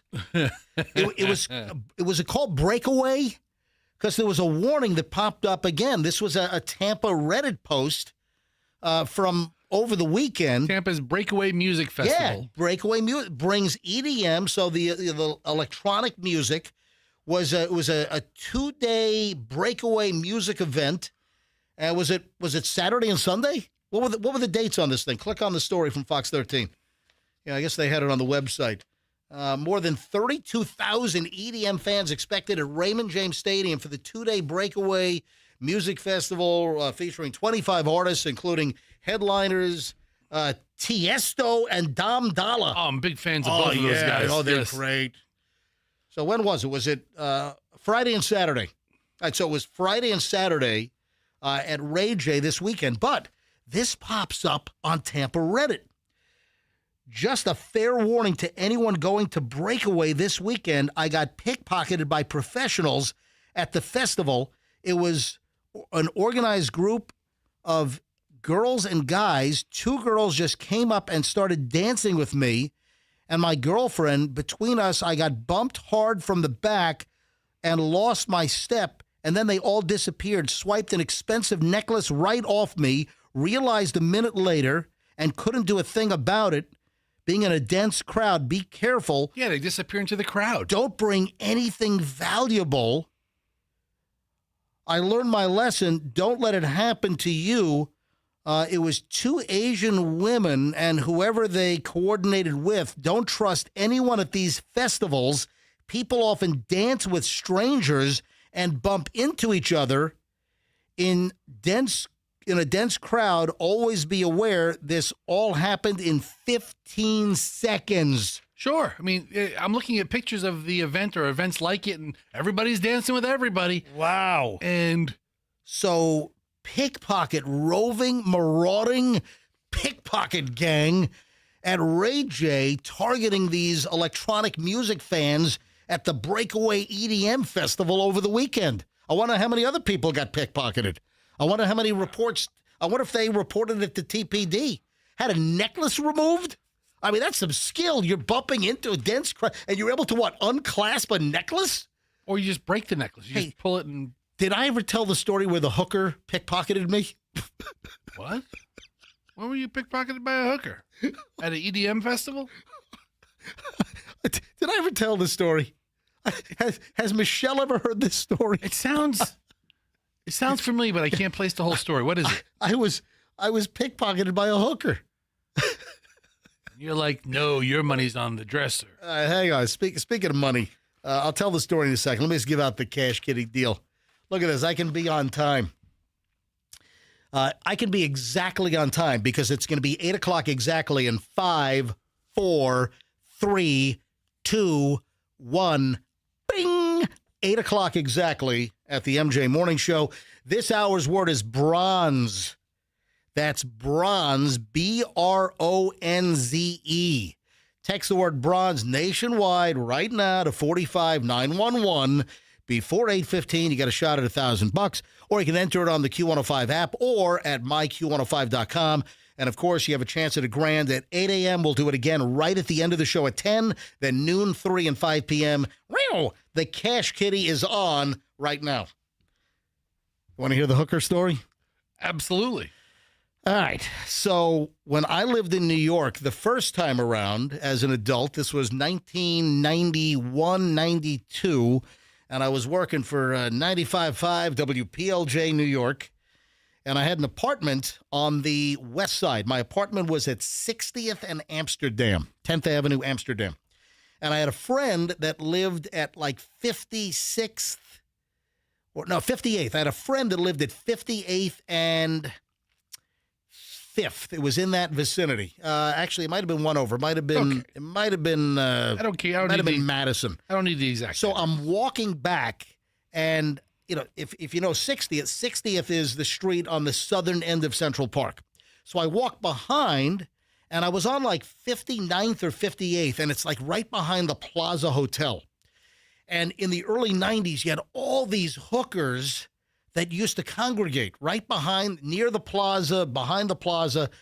And I mean, these were not like, needles hanging out of their arms hookers. I mean, these were some good looking hookers, right? I hope Michelle's not listening. And I'm walking, and I've got no interest in the hooker.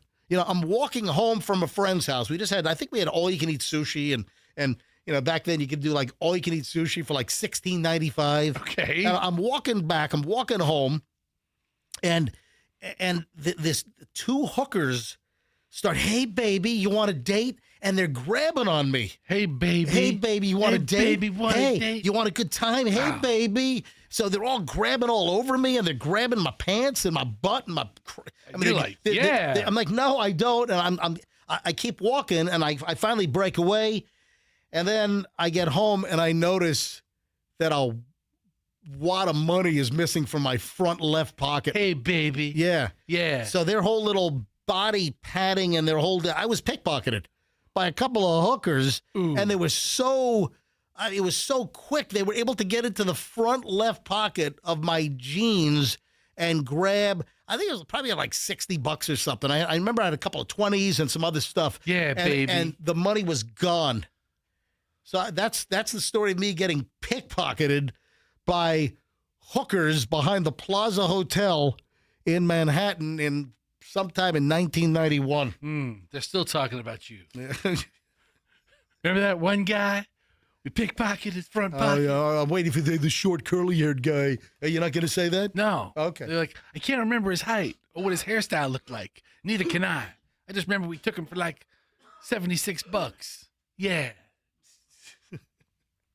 Pickpocket. And then their pimp showed up with the furry hat. Back to this EDM festival, though. Yeah. How many people were tripping balls? Tripping balls. I mean, just high out of their mind sure. on something at this festival. You think you're in a moderately safe environment. You know what? That's probably another place that pickpockets think they can thrive. Yeah. Because how many people are bombed out of their heads on like psychedelic mushrooms or something, right? I mean, since iPhones have been a thing, I see them hanging out of, it seems to be more women or younger girls hanging out of their back pockets, or like half the phone is exposed. I'm like, oh, a pickpocket's going to take that.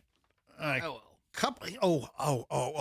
gotta figure out how to get this on the air. All right. I had a listener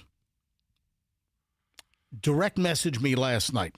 And this is a listener that has, because I looked at the history of the DMs, they've sent me stuff in the past. I have a listener that told me a story last night via direct message, and we were going back and forth about their relative, their sister. Okay. Their younger sister had a terrible, major alleged incident at a local hospital early yesterday morning. Oh. I got to figure out how to get this on the air. I don't want to mention the hospital just yet, but you're not going to believe the story. Is there a police report on this? Well, yeah, I believe there is. So, yeah, cops were called. There is a police report. This happened allegedly inside what should have been the safe area of the hospital. Folks, stay with me on this. I need to formulate this in my head. And this might be a story for a little after 9 o'clock. Okay. Or late 8 o'clock hour. Maybe at the very end of this nonstop 1 hour and 20 minutes of nonstop MJ. Dude, it's not funny. Why are you laughing? It's not a funny story. You're not laughing about my game. I'm going to tell you right now, we do a little bit of everything on the MJ Morning Show. Now, granted, mostly we try to be funny and make you laugh. Yes. Mostly. But listen, occasionally we'll make you, feel this way. Well, no, there's a lot of different emotions that can, on any given day, run on the MJ Morning Show. Okay. Right? So, man, this is a crazy story. And you figure out how you're going to formulate it. This hospital could be in a lot of trouble. I need to ask, hey, do you have a lawyer? I mean, do you have any legal representation yet on this? All right, hang on. Give me a second to kind of think this over, formulate, and get this on the air. Local hospital, something happened to a young woman, allegedly, early yesterday morning. It started out with in Ybor. So, young woman in Ybor late on Saturday night and was taken to the hospital. I mean, there's a bunch of cautionary tales here with this story. And I believe the individual that engaged me last night in a pretty long direct message session on Instagram on my certified MJ radio, which clearly... Are you sure you don't want to do a little bit of research before you spill the beans? No. Well, I can give the... Well, I mean, you sure you don't want to, like, pull a public records request for a police report? No, because I'm not giving out specifics yet. I'm not going to mention the hospital yet. I'm not going to mention anything that is specific. It's going to be the outline of what happened. All right, hold on. This is a crazy story, and I will get to it later on the MJ Morning Show. Stand by. Got an email. Hey, MJ, I know the guy that was arrested for assault on the Skyway bridge with the gun. I saw that on your show you were saying that the other driver was driving recklessly. Is there video of his driving that I can find somewhere? Or how did you find out how crazy he was driving? Just want to help my friend out with more facts if possible. I know his word alone won't hold up much in court. Thank you for any information you can provide. And this came from James. That's all I'll say. I won't use his last name. But, folks, if you remember the story, Fester, bring the story back up. If you remember, we had a story. Was it last week? It was last week. Yeah, we had the story last week. Maybe 2 weeks ago. Yeah, so this guy was driving on 275 South in Manatee County, the southern end of the Skyway. It was just south of the southernmost 275 South rest area coming off the Skyway. So it was on Manatee County. Yeah, it was in Manatee County.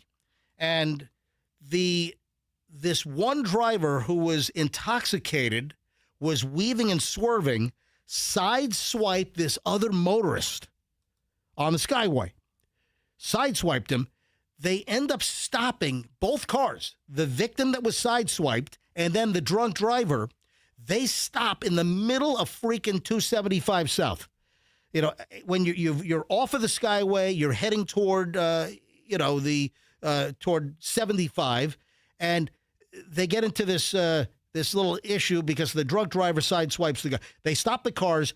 The driver that was sideswiped gets out of his vehicle with a gun and orders the drunk driver onto the ground and literally is holding him at gunpoint. So the guy that pulled the gun is Paul Shannon. So don't touch it. You got it? Yeah, I got it. Leave it alone. All right. So the alleged guy that was driving under the influence, that guy's name was Gary, 50 years old, sideswiped the vehicle driven by 55-year-old Paul Shannon, and Paul Shannon, who was hit by the alleged drunk driver, gets the guy out of the car and has him on his stomach in the middle of lanes on 275 South. And it turns out, listen, both drivers were arrested. Video was released of the driver being held at gunpoint because other motorists were videoing, or the dash cams going. So people got the actual incident when the motorist was held at gunpoint. But what this email is looking for, he's asking me if anyone has video of the reckless driver sideswiping Paul Shannon of Dunedin, who pulled the gun on 275. So, I mean, just a crazy story. And listen, I can put it out there. And Shannon told deputies that he was making a citizen's arrest, but you can't do that. So this guy Shannon, he made an appearance before a judge. The victim is a stranger to this defendant. The defendant pulled a firearm on him because of an accident, and there was video footage. No aggressive actions being taken by the victim. The victim was in fear that he was going to be executed. So here we have the guy that pulled the gun after being sideswiped by the alleged drunk driver. The dude that was originally victimized is in more trouble than the alleged drunk driver. So I don't know how the sideswiping video, if anyone has that, I don't know how that's going to be. Is she looking for the actual sideswipe, or is she looking for the person driving erratically beforehand? It's a he, James. Okay. James is looking for help of, does anyone have video of Paul Shannon being sideswiped by the reckless driver? All right. That's the question. So, yes. I do not have video of the accident. Okay. But I have video of the guy driving erratically down 275 by somebody who was able to pass him and shot video. How'd you get that?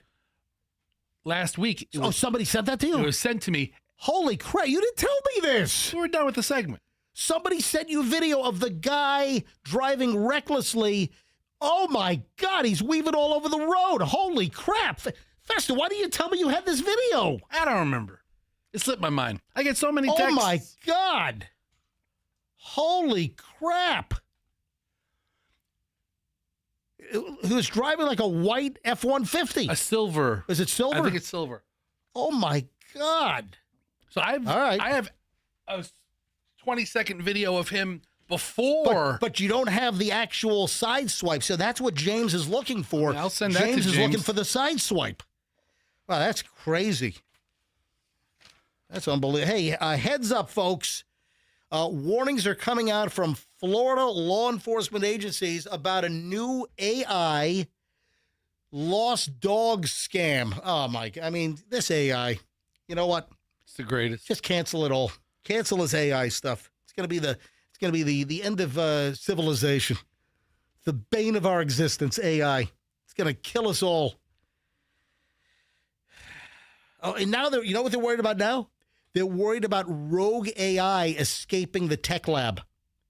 Now they're worried about AI that is like under development or AI that is too dangerous or too powerful. Now they're worried about that AI is escaping the so-called computer lab. Like the electronic version of like a Wuhan virus getting out of China. Can't you unplug the computer? Can't you just turn the computer off? Listen to this. Authorities are now investigating an artificial intelligence generated scam targeting families of missing dogs in Deltona, Florida, as well as Texas. So listen, if it's happening in Deltona, it's happening here, all right? I'm sure it's happening all over the country, but these are the first two, I guess, that are coming to light or people are reporting. So investigators are opening up cases, and they think it belongs to some kind of overseas operation. According to the Volusia County Sheriff, Mike Chitwood, he said the scam in Deltona, where a family received AI-generated images of their missing dog. I mean, how sick and twisted. What kind of a cretin do you have to be to target a family that's already upset because they've lost a dog and they've advertised a missing dog on Facebook or, you know, on, what is it, like Citizens app or what are the Patch? Yeah. What are the other, like, there's like South Tampa. Community pages? Yeah, there's another name I can't think of right off the bat. So the sheriff over in Volusia, Chitwood, he said that there's an AI-generated image scam of the missing dog, and it's exactly the same as other scams that are popping up. They doctor the photo. They doctor the amount of money that they're looking for.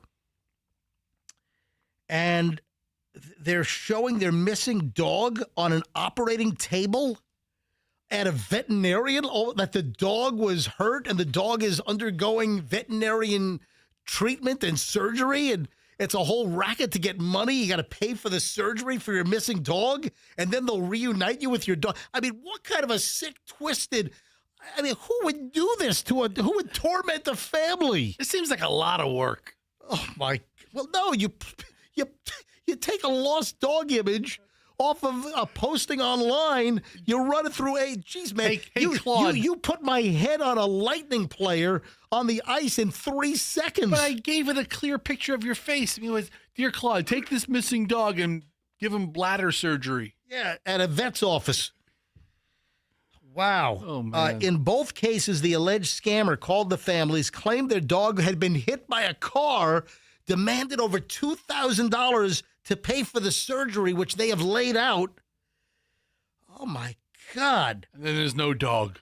No, they're just finding people with lost dogs, and they've posted this stuff online, and then they're concocting the scam, and the families are sending them money for the surgery for their dog that's missing that got hit by a car.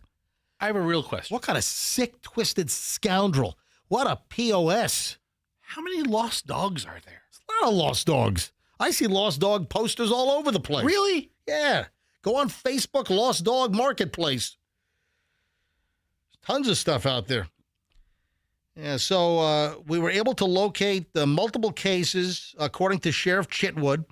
The family over in Deltona, Bill Cossins and his relatives, had posted about their missing dog online, including photos and a phone number. So they took the picture of the dog. The next thing, their dog is on an operating table, all AI generated at a vet. Their phone number is there because you're supposed to call them if you find their missing dog. And now you got scammers that are, the dog got hit by a car. I need $2,000. I just paid the vet. Your dog's going to be okay. I need the money. Holy crap.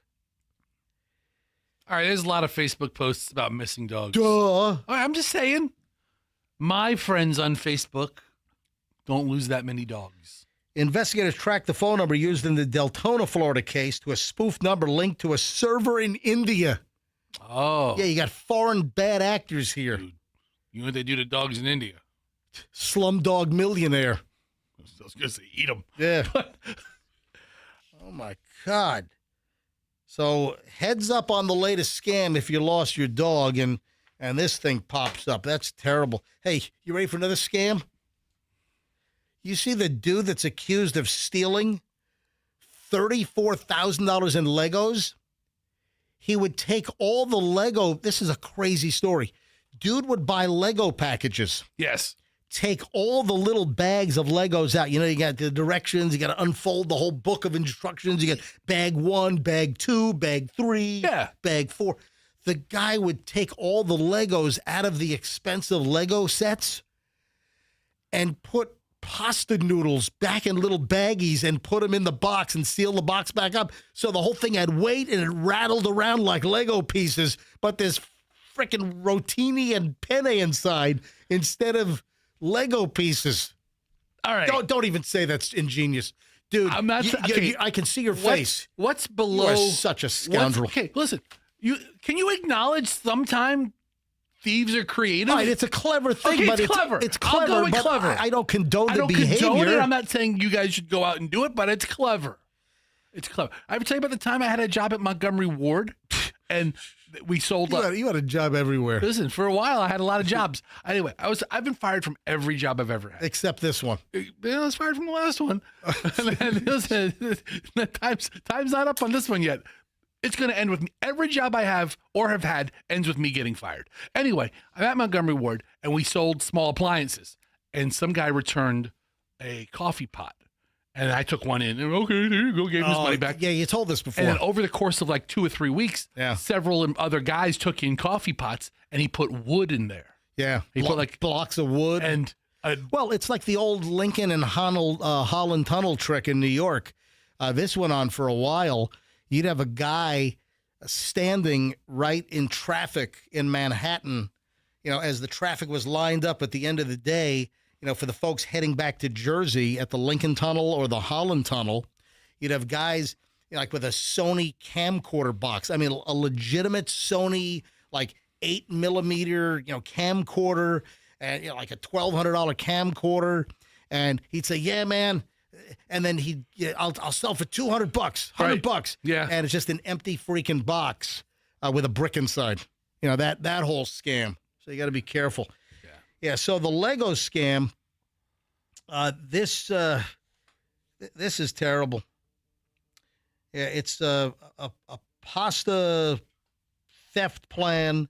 This guy would buy Lego sets from Target at least 70 different times, 70. Removed all of the Lego pieces and put in little bags of dry durum wheat semolina pasta and then returned them to the stores.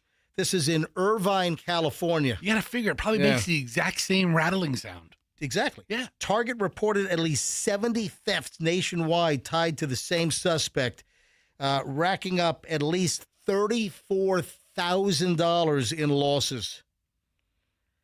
And I guess Irvine police, finally made the arrest. 28-year-old Jarrell Augustine was finally busted in his pasta for Lego scheme at Target out in California. Man, all these freaking rackets that people are involved in. $300,000 of Legos, that's a lot of sets. And by the way, I want to thank everyone listening that reached out to me, wishing me safe travels and hoping that I would get home and that Spirit Airlines would not go belly up while I was in Fort Lauderdale over the weekend.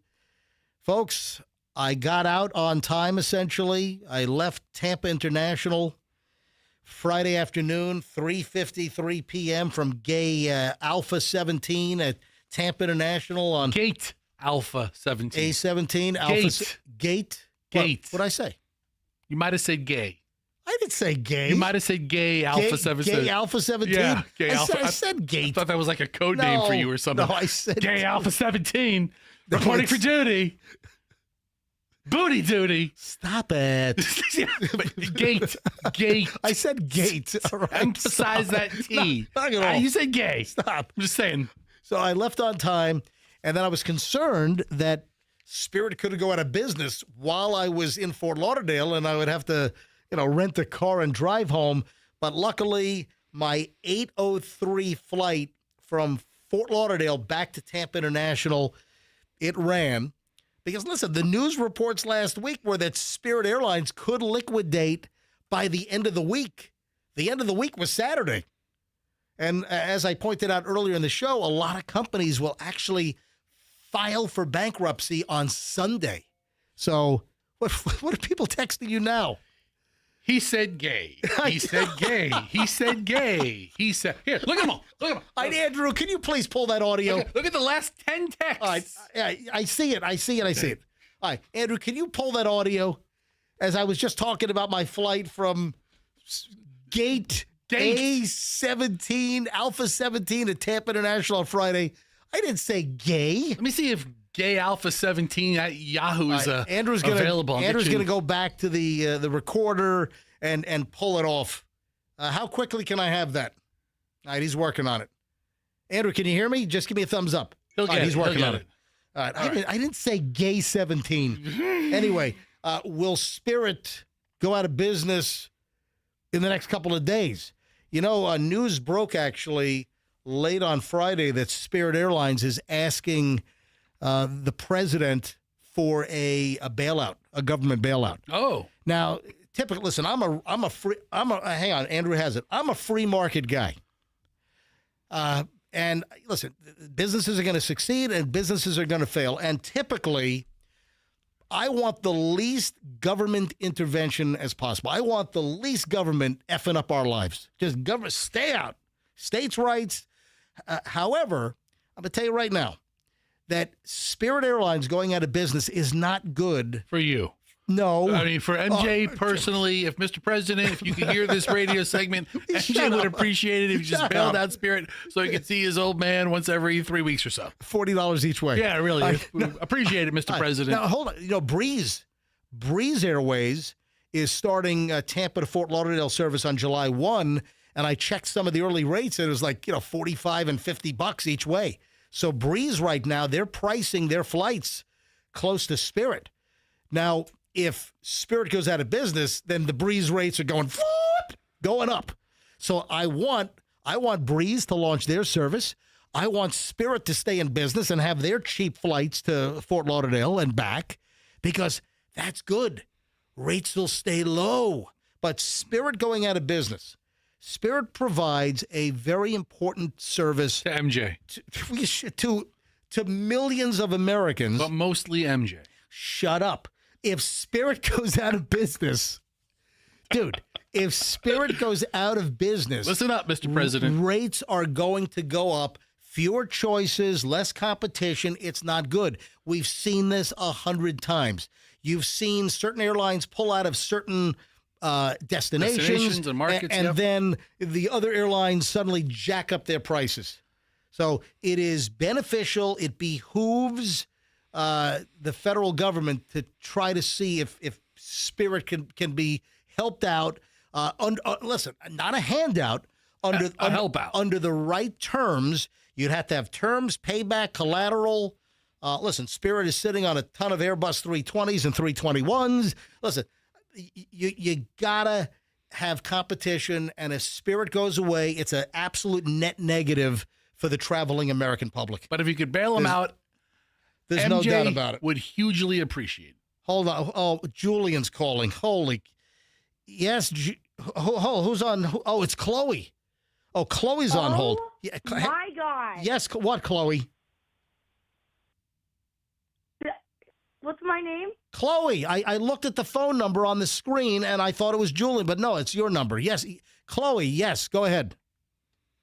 You said gay. We have the clip. I said gay A17? Gay. Yes, what was that? All right, hold on. Yeah. Andrew says So offensive. Andrew says he has the soundbite. All right, Andrew, go ahead and play the soundbite. Go ahead, hit it. Friday afternoon, 3:53 p.m. from gay Alpha 17. I did. Dude. I did say gay. Play it again. I said it. Friday afternoon, 3:53 p.m. from gay Alpha 17. All right, I did.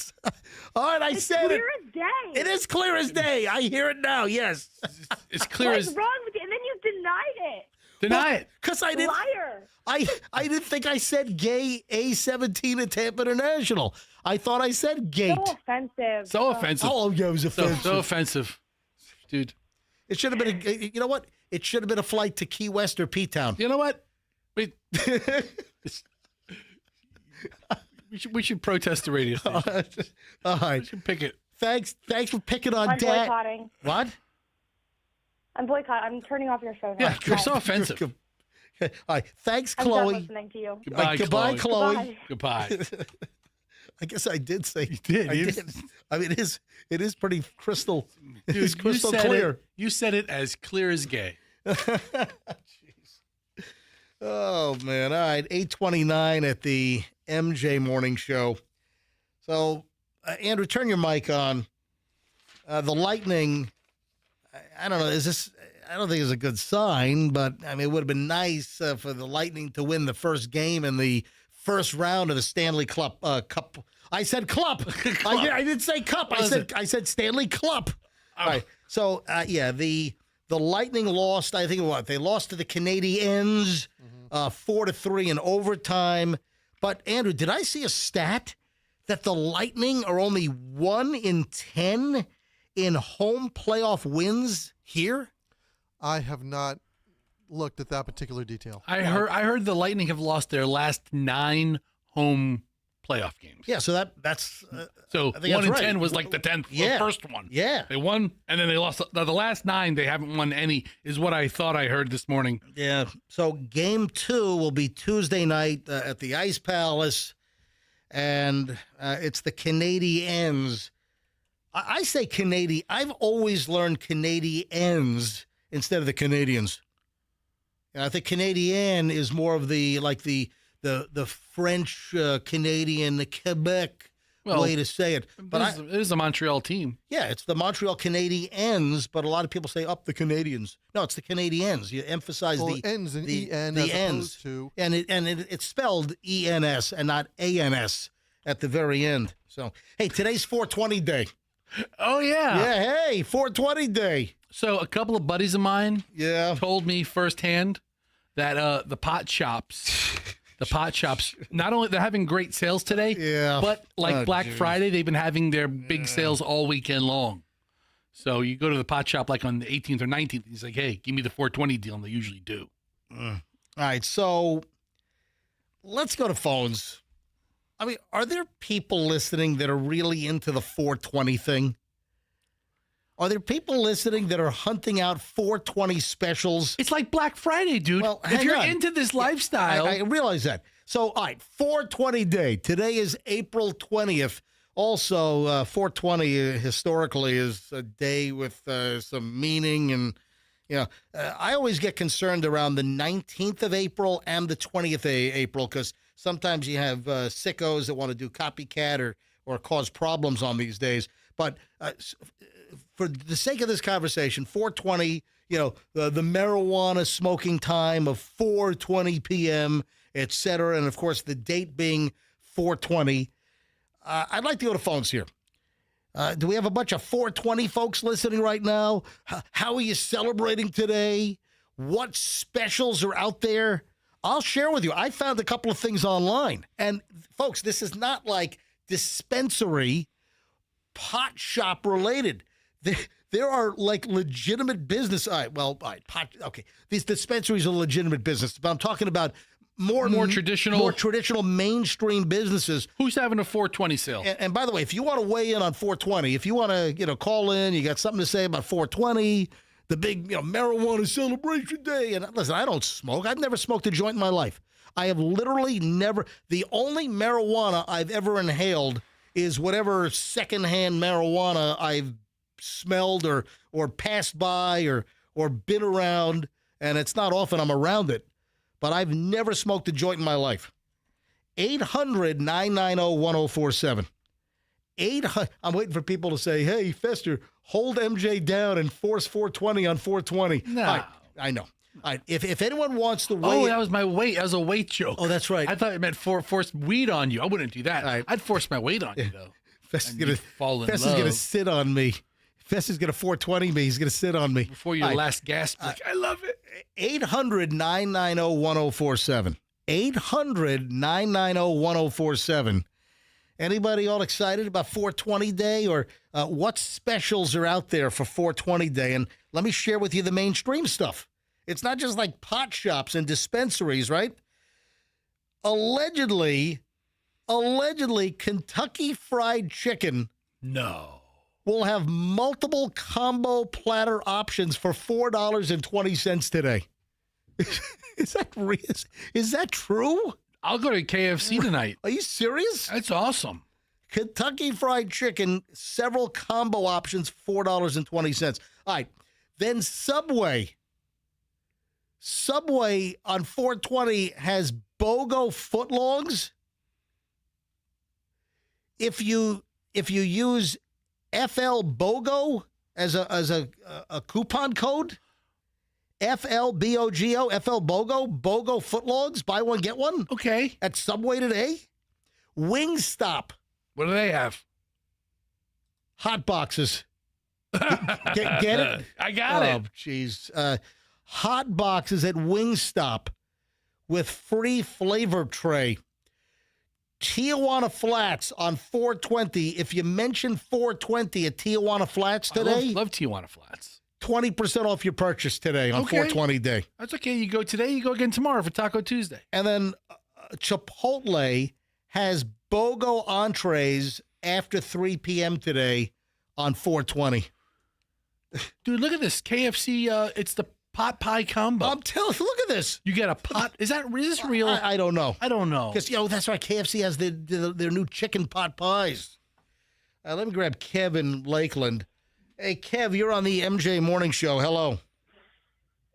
Hey, MJ, can you guys hear me? I can hear you loud and clear, Kev. Fantastic. Yeah, I was taking advantage of some of the pot shop deals today. Hey, can you get a little louder for me? Sure. Can you hear me? Yeah, just as soon as you asked if we could hear you, it went downhill. So hold on, where are you? What are you talking into?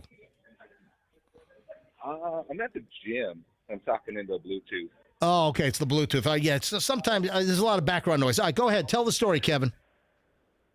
So I was taking advantage of some medical marijuana dispensary deals and saved about $500 today. And I probably won't have to shop for about 2 months and have got a lot of free stuff as well. So you stocked up on medical marijuana today, utilizing 420 specials. Absolutely. A lot of good things going on. Free stuff, like if you shop between 7 and 9 o'clock, if you spend a certain amount of money, get free stuff, and then use reward points. So, this is like the 4th of July for pot shops, right? 420, April 20th. All right, Kev. Exactly. All right, Kev, do you legitimately need medical marijuana, or is that just a ruse to smoke it recreationally, like a lot of people? Actually, I have a foot issue, and that one of the only things that can work is a Hold on, you said you have a foot issue, and the only thing that works is you smoking pot? No. It's a topical. Topical stuff. Like a CBD or a THC. Lotion. All right. Right. All right, buddy. It puts the lotion in the basket. It places the lotion in the. Hey, Kev, have a great day. Thanks for calling, buddy. What do I have? Ears? Ears? Some guy named Ears is calling from South Tampa. Hi, Ears. I think it's a code name. Hi, Ears. You're on the MJ Morning Show. Good morning. How are you? We're doing. Yeah, that's my nickname. I don't really go with my real name for obvious reasons. So when you call radio stations about pot smoking, you go with a code name. Yeah, but it's like the most recognizable code name ever. I don't know two people named Ears. Go ahead, Ears. Yeah, definitely people know who my name is, that's for sure. You could have said, hey, my name is Jim. That's fine. Let's hear what Ears has to say. I'm all ears. I go ahead. I worked in the California cannabis market for many years. So Right. definitely 420 is the biggest special Christmas deals for everyone out there, and that's why all the shops give the biggest BOGOs and best deals to get new customers to come in. So it's definitely same for out here. So this is like the Black Friday for pot shops. 100%. Yeah. So what do you do, Ears? Are you affiliated or associated with the marijuana business here in Florida? To be determined. Yes, I do genetics now, so I bring new strains to the market with my friends back in California. All right. Legally or illegally? 100% legally. 100% legally. all right. All above board these days. So it's all DEA certified? Well, it's all, on metric in California. All right. Which is the way to legally put your stuff on the market. Ears, thanks for calling, man. I appreciate you listening. Thanks, Ears. Take care, guys. Have a nice day. Hey, you never know what you're going to get. Nope. You never know. Hey, does your wife use the auto driving feature on the Tesla? No. Good. Did you see? I had this last week. I just didn't get around to it, but I thought that this was important to mention. I have friends that use it, and they love it. Did you see the Tesla that drove through the crossing gates at the train crossing as the train was coming? Did it get hit? Oh, no, missed the vehicle by a couple of seconds. So in Plano, Texas, a Texas Tesla driver, this is last week, and the video was released. I mean, you could see the freaking video because, the Tesla has the recording camera. Yeah. The Tesla recorded itself, stopped at a railroad crossing. The flashing red and white gate arms are down, and the Tesla in auto drive decides, hey, I'm just going to smash through the gates. And that's exactly what happened. Tesla don't have time for that. I don't have time for no railroad crossing. Dude. So a Tesla driver, could have been killed. The Tesla autopilot suddenly accelerated through lowered railroad crossing gates as a train approached. Joshua Brown said he's lucky to be alive. He said, I feel blessed, still have a purpose. So he says that he has driven more than 40,000 miles using Tesla's full self-driving feature without any issue. But, dude, there's no issue here. They beat the train. Dude, it drove through the gate. It smashed the gate off. I will say this. Dude, that gate is closing very late. You can see from the side of the Tesla cam, the passenger side rear camera, that the arm is still going down and that train is 2 seconds behind it. Brown said he's logged more than 40,000 miles without a problem. On April 7th, he was near a railroad crossing in Plano, Texas. The bars were down. Lights were flashing. He waited. The car didn't. Dude, I don't think you're looking at the right video. Dude, the car was stopped. The car went from a complete stop to accelerating through the closed gates. Oh, I see the whole video here. Yeah, you're not watching the right video. But still, Tesla. Dude, the guy is stopped. Tesla the don't have guy time is for this. sitting. Look, the gates the gates are down, and the car has stopped and is waiting for the train. Then the car autonomously on its own decides to accelerate, smash through the gates, which were already down, and he was already waiting for the train to pass, and the Tesla took it upon itself to drive through the gates. I mean, just a couple of seconds later, and he would have been smashed by the train. He might have been killed. Guy's got a ZZ Top beard and everything going on. I know a lot of guys that use the self-driving feature. They love it. You sit back. Yeah, who are some of the guys? Who are these George. guys? Okay. Yeah, Gino, our afternoon guy. Gino's got a Tesla? He records the afternoon show from his Tesla sometimes while it's driving. It's doing the driving, and he's like, hey, it's the 420 wacky news, or whatever his gimmick is. I don't know. What is it called? I don't know. Oh, man. Hey, here's some Duran Duran, Q105. This is Gino. Do I want to talk about this hospital story? All right, what happened? What's alleged to have happened? All right, hang, give me a second. Let me just give me another minute. A listener contacts me on direct message on Instagram last night, and it's not good. It's not a good story at all. And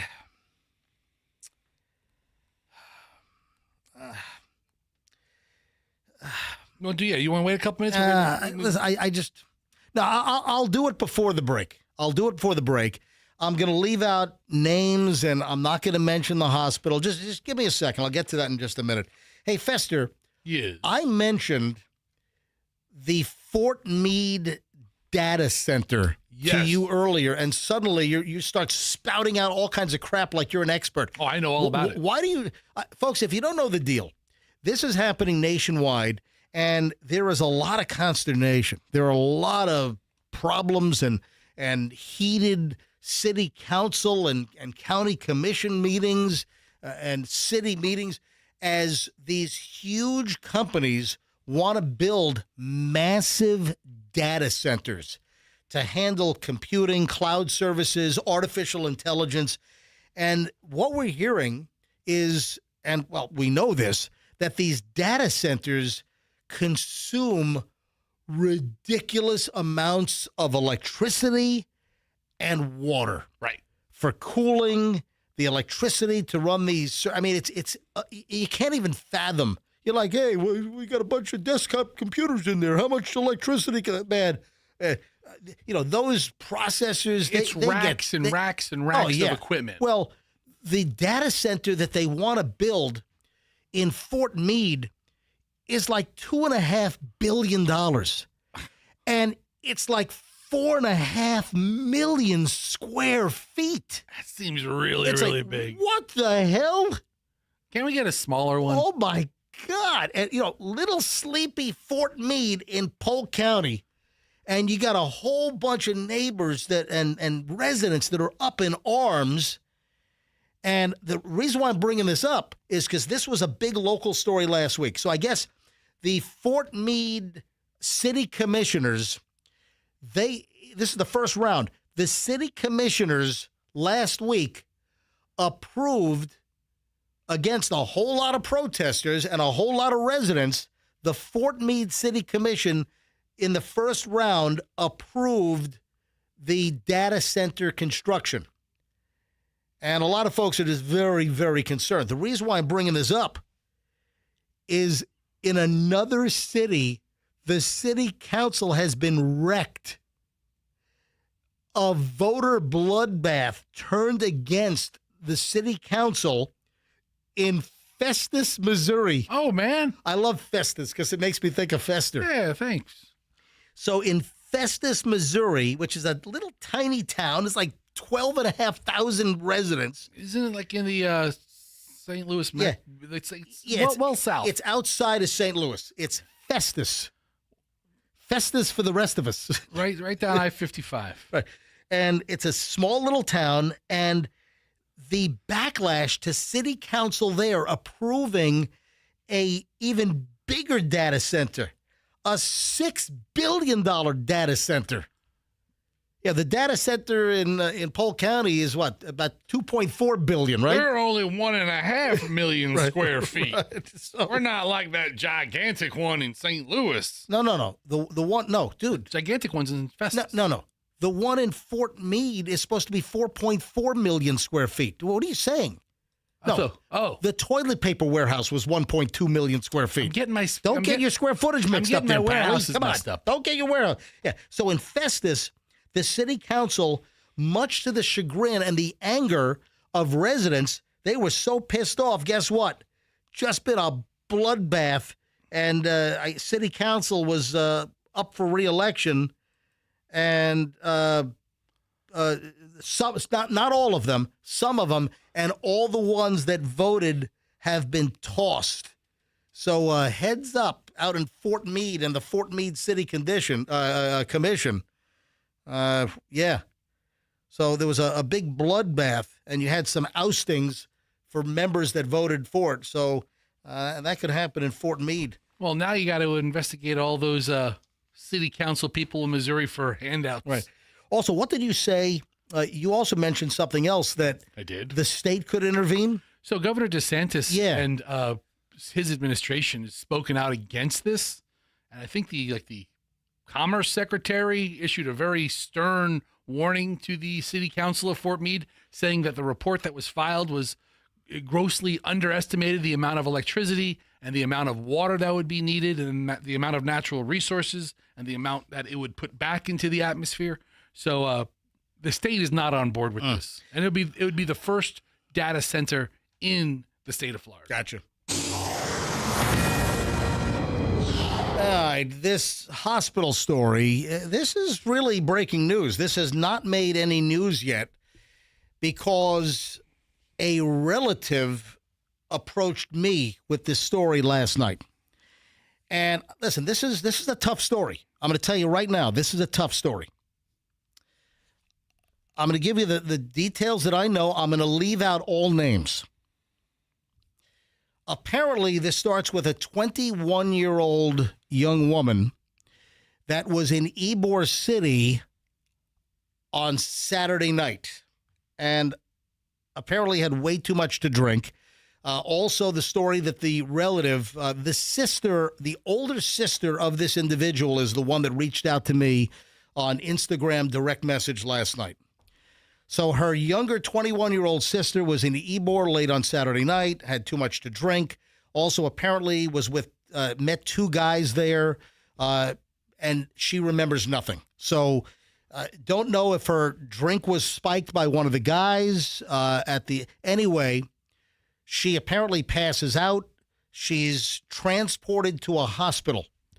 So Fire and Rescue takes her via ambulance to a local hospital. I am not mentioning which hospital just yet. The 21-year-old, with either drugged or highly intoxicated, was brought in unconscious, obviously to the ER.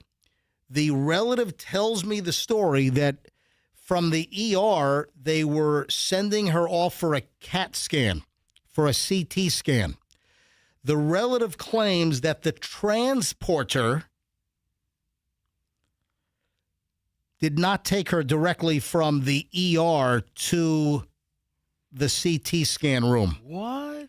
And took a detour into an unoccupied room where apparently there was a alleged sexual assault from the ER to the CT. So the relative has given me all of these details. Disappeared for about 20 minutes. Was supposed to take the patient right to the CT. Took her sister, the unconscious sister, allegedly to another room. The walk from the ER to the CT room apparently is about 40 seconds. Workers noticed once the patient made it to CT, noticed that the 21-year-old young woman's pants were lowered and not on correctly. Somebody in CT called the police. Detectives were called in. Video footage shows the transporter taking her to the room, but there's no camera in the room, and was apparently in the room for 14 minutes. Oh, dude. Allegedly with an unconscious 21-year-old woman at this ER at a local hospital. Hospitals have every hallway on monitor. So they have video of going in, but obviously not what happened inside the room. Again, I'm getting all this information from the sister of the alleged victim. And the worker apparently was fired, but then there was some kind of, they tried to tell the patient that she was responsible to get her own STD testing. And there was an argument, but then finally the hospital agreed to do STD testing. They also did a rape kit. Wow. I mean, this is a crazy story. This has not made any news yet. You're hearing this first. At this point, I'm withholding the hospital and some other sensitive details. But the sister, listen, I know the bar that she was at in Ybor. I'm not saying the bar. I know the hospital where she was transported. Okay. You know, this is unbelievable. So if this story is accurate. So the transporter employee apparently was fired and escorted off the property at the hospital early Sunday morning. And not arrested? Apparently not yet, but They told him that you're fired, go home? Apparently Tampa police and Tampa detectives are on the case. And I would imagine that an arrest must be imminent for this individual. So, and of course, obviously other results are pending. But is that not a crazy story? I told you it was a rough story. They do a DNA test? Well, you do a rape kit, absolutely. Wow. Okay. So, here's someone that a listener to the show reached out to me to tell the story because it happened to our younger 21-year-old sister over the weekend. That's awful. So I'm withholding some of the sensitive details and specific names like the hospital and other things, but just wanted to make you aware of what a listener presented to me. Sounds like a local hospital might have a really, really big problem. There are probably lawyers right now listening and salivating. All right, 8:54 at the MJ Morning Show. That closes out over an hour and 20 minutes. I mean, a little bit of a Debbie Downer story, but should I have told the story, Fester? You know what do you think on that? Let's discuss after the break. Let's not. All right. We'll just wrap it up, put a bow on it here. All right, are you disgruntled with me? Listen, you're going to do what you're going to do anyway, right? All right, 8:54 at the MJ Morning Show. Hey, we do a little bit of everything on the show. You keep saying that. 8:50. You're angry at me I'm now. not angry at you, but you do what you want to do. All right, 8:54. We're back with the 9 o'clock hour. A solid 1 hour of MJ is next here on Q105, 104.7 FM. Oh, boy. It is this week, folks. I told you last week to get ready. I told you last week to plan.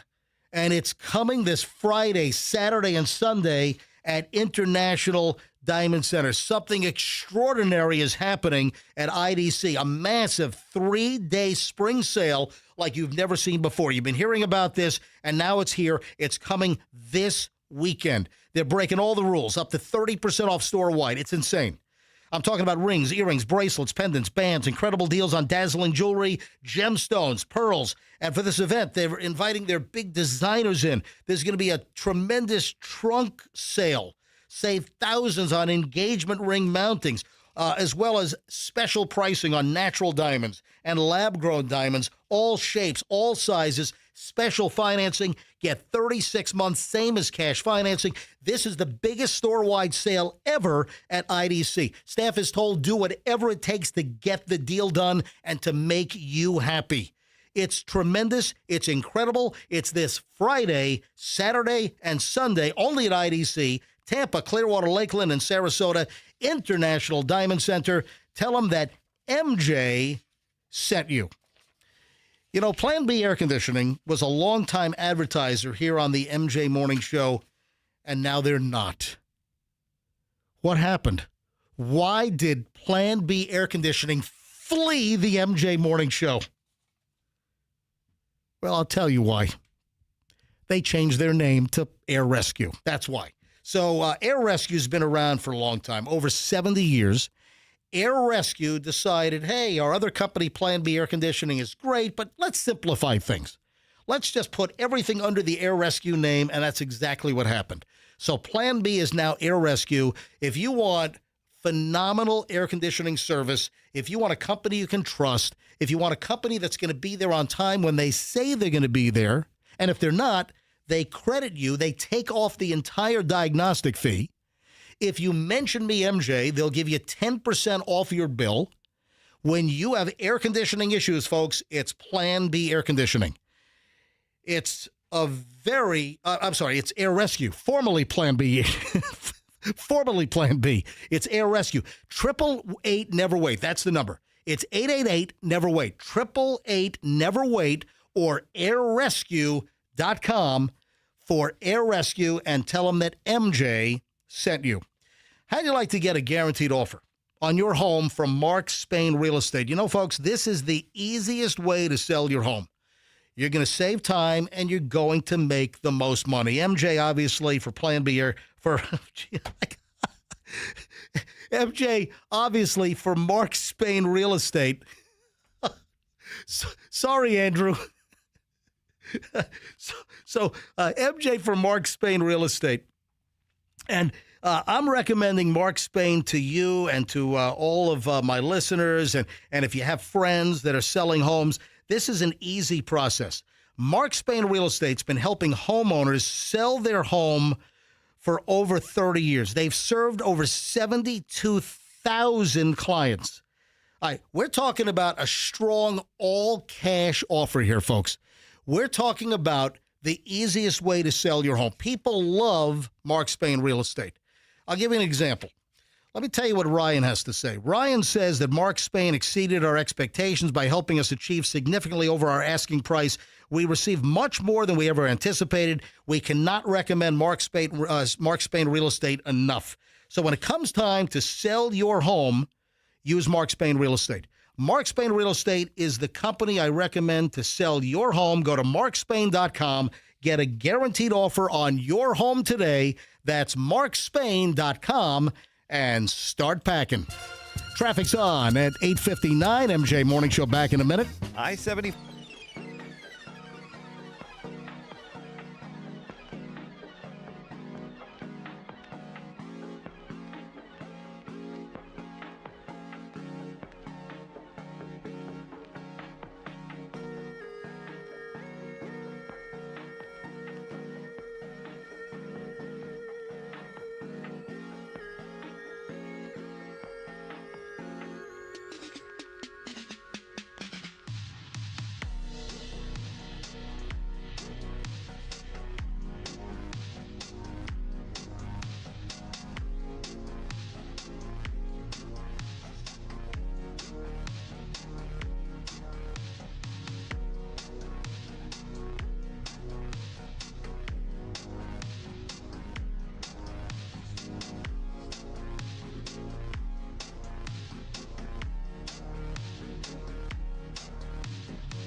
For a new set of headphones. These have been in service, I think, longer than any pair of the Koss Pro 4 AA's I've ever had. You know, people always comment when they watch me on MJTV, "Hey, man, what are your headphones out of 1946?" They probably are. That's probably the year. I think these were introduced in the early 70s. And listen, Koss still makes them. These for years were like the biggest set of headphones that radio people used in the entire industry. And I never stopped because I love the sound. They just have the fullest enclosed sound on your ears. And if I take my headphones off, you can see these went into service 12 of 15. Because I always put the date on when I put them in. So it's got my name on top. And I put these into service when I was doing mornings on WOR in New York. So these went into service in December of 2015. Holy crap. And, what do they cost? What's happening, I just put them back. Did I feed back a little bit? A little bit. All right. So what's happening is the cord is getting frayed, and you can see, and then the jack is starting to fall apart. Can't you get a new cord? I put some electrical tape on it. So I have about 5 brand new ones in the box. So I think I might retire these and bring in a new set tomorrow. Are they all that taupe color? Yeah. They make them in black. They too. did make a set in black. I don't know if you can get them in black anymore, but I did have them in black. They made a black set like a long time ago, and I used black for a little bit. But I like it's not taupe. It's more of a tan. Yeah, dude, you're looking at the Pro 4 AAA's. Yeah, that's the wrong one. This is the Pro 4 AA. I got you. Which Koss still makes, and they go for like $114 on the Koss website. Just go to Amazon. They're a lot cheaper on Amazon. Dude, Walmart has them for $80. Yeah. Typically, so they're probably going to be $80 on Amazon as well. So that's what I purchased them all on Amazon. I got like 5 or 6 boxes at home because I don't want them to discontinue. I want enough to finish my career. And actually, I might have a bunch left over. Yeah, you can bequeath them to a rising air personality. So listen to this. Listen to this. I stumbled across a news item yesterday. Meta, which of course Meta is the parent company for Instagram and Facebook, and what else do they have going on? Instagram, Facebook. I don't know. Threads. What else? They've got a couple. Anyway. So I see the story. Meta to cut 8,000 jobs, 10% of the workforce in a major bloodbath next month. So a report came out that Mark Zuckerberg is planning to lay off 10% of the workforce. There's going to be a company-wide, just a bloodbath in May. And this was a Reuters report. So Reuters Newswire, we're talking about a legitimate news organization. And the initial round is set for May 20th, where they're going to fire a whole bunch of people at Meta. Now, the reason why I'm bringing this up is I had another run-in with Instagram over the weekend. Well, you can't fire these people soon enough for your liking. Well, no, it'll probably get even worse. So guess what? Remember I had that Instagram video that they took down because they said I violated their terms? Yes. And then I said, no, you idiots, you have it all wrong. I'm making people aware of the problem. So I posted a video, and by the way, they're very timely. They removed one of my videos that was posted over 3 years ago. Hey, way to be on top of things. So I got a notice a couple of weeks back. We've removed your video because, and then you click on why. It violated their terms for counterfeit products. I'm like, what is wrong with you idiots? No, I'm pointing out in my video that the items are counterfeit and where are the police to bust the operation? So if you don't know the story, in 2023, I'm up in Manhattan. I'm on Canal Street with Julie, and I think we were walking to go to like Golden Unicorn to go get dim sum on a Saturday or Sunday morning. We're up in New York, and we're walking down Canal Street, and near like West Broadway, near on Canal, you have all of these vendors that are set up with these blankets all over the sidewalk, and they've got, there are thousands and thousands of counterfeit designer purses and satchels and everything you can imagine. Fake Gucci and Prada and Chanel and Louis Vuitton and Goyard and Hermes. I mean, it is unbelievable. You've got dozens and dozens of vendors. There are hundreds of these fake bags lying around. And I took a video because it was the worst I've ever seen. I had never seen this many. I've seen the fake counterfeit, the bogus bag vendors on Canal Street for years. But I never saw this many, this brazen, with this much merch. So I videoed it. I'm rolling down the sidewalk. I'm doing a narrative. And I shot the video, posted it, and I'm doing commentary like, where are the cops? Where are the feds? I mean, and it was a couple of months later that they hauled in $1 billion. It was like a couple of months after I shot the video, there was a massive bust on Canal Street. And then it led back to some of the warehousing, and the feds actually, in conjunction with the NYPD, they busted numerous operations. They took, I think, confiscated about $1 billion in counterfeit goods. All thanks to this one Instagram post. No, that's not why. You lit the fire. No, I did not light any fire. I didn't start the fire. I didn't start any fire. So I was documenting that this is a big problem. Right. So Instagram, whether it was a person, a complaint, whether it was AI, they determined that my video was supporting or advertising counterfeits. I'm like, no, I'm doing an expose. I'm exposing the counterfeits, you idiots. So the first time this happened 2 weeks ago, I respond, and listen, do I really care about a video that was on my feed and you got to scroll back 3 years to find it? Not really. I really don't, but it pissed me off. So I go ahead and I appeal. And a couple of hours later, I get a response. Your post has been restored. Sorry, it does not violate our terms of service. It looks like an actual person looked at it once you've had an appeal. Right. So I appealed it, and they reinstated my post. Then over the weekend, I get another notice. Your post violates our terms of service for promoting counterfeit products. I'm like, you freaking idiots. So then I appeal again, and then I get notification back. This post has been, it has been determined that you are violating our terms of service, and this post has been permanently deleted, and there's no other appeals process.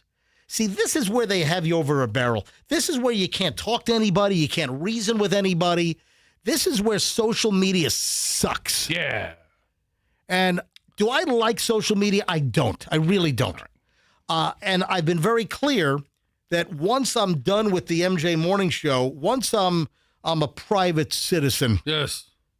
Back in the private life and not exposed on the radio every day, I'm walking away from it. Easy for you to say now. Dude, I'm telling you right now that once I stop doing the MJ Morning Show, whenever that day will come, I'm shutting it all down. No, not you. Oh, yes, I will. No, you're dying in the wool. Nope. You can't go on a scuba trip without showing me a bunch of videos of fish. Everything I do, and listen, I've got some great content. You can't eat a slice of pizza in Connecticut without making a video about it. Nope. Oh, no. Absolutely. Nope. When I'm done with this show, I don't see it. My Instagram goes away. I still have an X account, but I haven't posted there forever. And my Facebook, which I'm not active on Facebook, but all my Instagrams post on Facebook, and a ton of people see those too and comment. But I'm erasing it all, or I'm just going to let it sit so no one steals it, and I'm just going to let it go dormant. You don't believe me. You think I'm lying.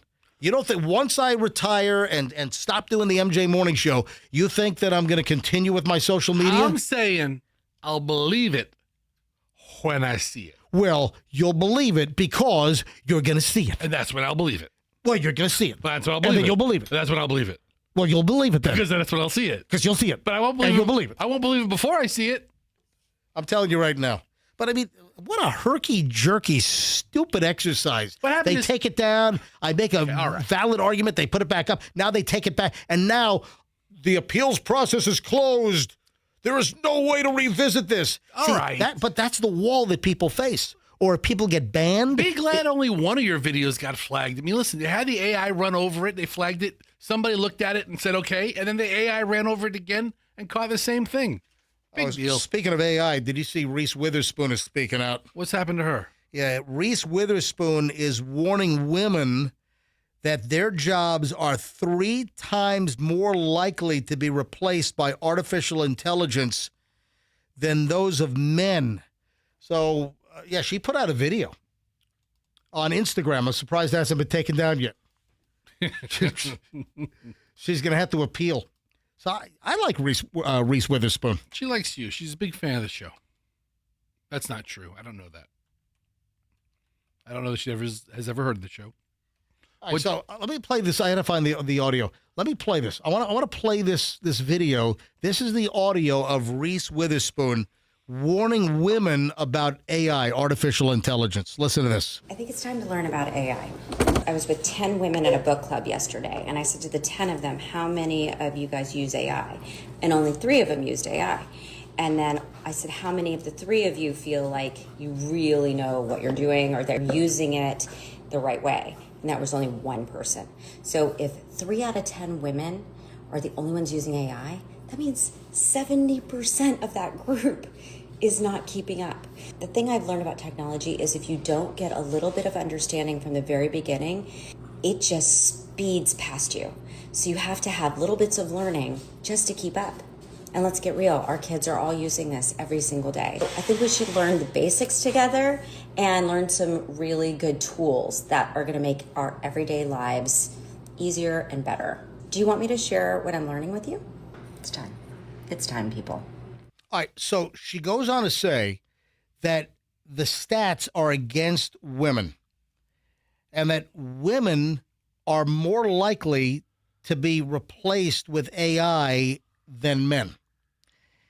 And, you know, she's talking about using AI, knowing how to use it. I've already said that. I mean, this is not a secret, Fester. I don't use AI. I mean, have we used AI to create some of the songs on the fly with that Suno thing? Yeah, but you can't help but to use it. Before, you put something to Google, and it would give you links that would have your answer. Right. Now it just gives you the answer. Now it's spitting stuff out. So the only time I use AI, I don't actively seek out AI. I'm not going to Chat GPT.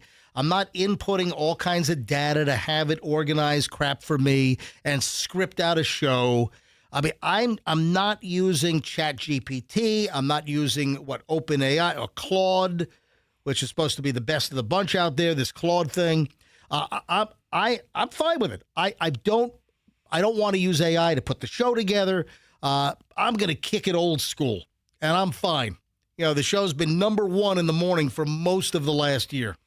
So I'm just fine sticking with what I'm doing in the final years of my morning show career. But in the course of doing the show, we use the features of AI. Yeah, we do. But what do I need AI to do for me? Tell me, smart guy. Okay. What do I need AI to do for me, MJ? It immediately answers questions you have. It takes out the middleman. I realize that. I know. But we have questions all the time. When I do a Google search, that's the AI that I'm getting back. I'm getting some of the AI-generated answers.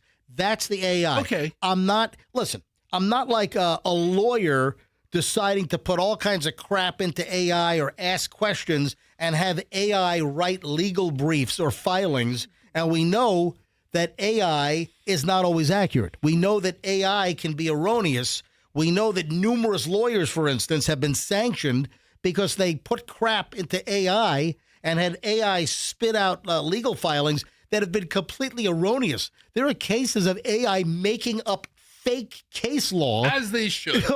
Those lawyers should be. And like judges and their clerks have discovered this crap, and they're like, what are you doing? And there have been lawyers that have been sanctioned. I don't know about any disbarrings yet. I mean, the threshold for disbarring is really high. Well, I know a couple of folks in town that deserved every minute of it. No, a couple of big disbarred lawyers Yeah, they in deserved the it. Tampa Bay area. I know what the threshold is. Bunch of geniuses. Anyway, so listen, it's not just lawyers. Just you got to be careful because we have seen on multiple occasions on this show over the last year, we have seen where AI has spit out the wrong information. demonstrably spit out information that was incorrect, and I knew that it was false. Okay. And so you've seen it. The vast majority of it's pretty good, and it's an improving science. Hey, Listen, the first guy to ever use a toilet missed. I got a couple updates. What? Do you remember those imbeciles in California that dressed up in a bear costume to then destroy the inside of a car to then make a fraudulent, phony insurance claim? Yeah, and it was like the weakest looking. Oh, my God. There's video of it. There's video. This is the dumbest, this is the dopiest thing ever. 3 people out in California. This is from the MJ follow-up file. I remember we had a field day with this. This is a couple of years ago. So 3 people in California have been sentenced for insurance fraud in a crazed, out-of-control, nuttiest scam you've ever heard of. Somebody was dressed in a bear suit, damaging luxury cars, so they wanted the insurance company to believe that a real wild bear broke into the cars and shredded the interior so they could make insurance claims, when in fact it was just someone in a bear costume with like an X-Acto knife. I think like there was like the plastic claws on the outfit. All right, listen. The California Insurance Department said that 3 individuals used a person in a bear suit to stage fake attacks inside a Rolls Royce and 2 Mercedes vehicles back in 2024, and then submitted fraudulent claims to their insurance company for almost $142,000 in payoffs.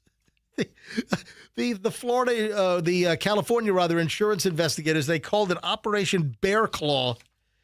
Yeah. So 2 L.A. area men and a woman pleaded no contest to felony insurance fraud and were sentenced to a weekend jail program. That's weak. I'm looking at the scratches on the leather, and it's just like a hard scratch. It's not a bear claw rip. Dude, they're look at the armrest. Dude, look at the scratches. Let's talk about the scratches There's first. foam coming out of the cushions on the seat. They did damage it. Look at the scratches here. That's not a bear, obviously. They didn't rip the headliner. They just kind of discolored it with a vicious.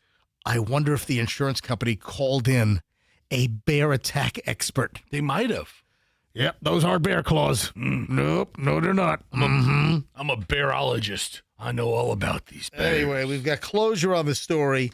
One of the goofiest, stupid, most harebrained schemes of all time. Yeah. Have somebody get into a phony bear suit, and then you have surveillance video that gets the fake bear going into the car and scratching it up, and then you file a claim with your insurance company. I think they wanted to shoot the video as like more proof. So they have been sentenced to weekend jail time. My roommate had weekend jail. Followed by probation. That's no joke, man. And then they're ordered to pay over $50,000 in restitution.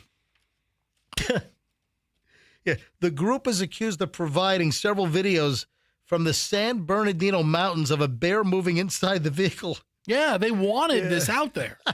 It's ridiculous. Why did your roommate do weekends in jail? I think you told me this a long time ago. I forgot. Look at he fled from police on a police chase. Really? Yeah, well, Where's this former roommate of yours now? Probably death row. I don't know. I've lost touch with them. Look here. They had like the bear costume, but then they had like those barbecue pork pullers, those forks that you use to separate meat. Like a hair pick, but really, really metal and sharp and spiky. And that's what they were using to make the scratch marks. Yeah. But these guys, nice try, but not nice enough. They're going to weekend jail. Weekend jail, man. You don't want to miss it. Why'd your friend flee the police in a high-speed chase? All right, so listen. We all love cops, right? Can you tell me after the break? I can tell you right now. No, tell me after the break. I'll tell you after the break. All right, tell me after the break. All right, 9:23 at the MJ Morning Show. When we get back, the final chunk. Update on the hero principal that got shot in the leg, stopping a gunman. Oh, this is so sweet of the kids. Did you see the skydiver story? No. What happened? All right, he's okay. Okay. But it's there was an accident, and it's kind of funny.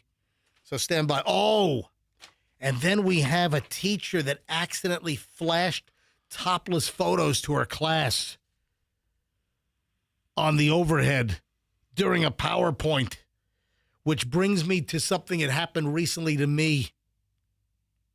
All right, hold on. We're loaded next. Don't move. Final chunk, MJ Morning Show, is minutes away here on the MJ Morning Show on Q105. You know, it's a miracle all the time at Miracle Toyota.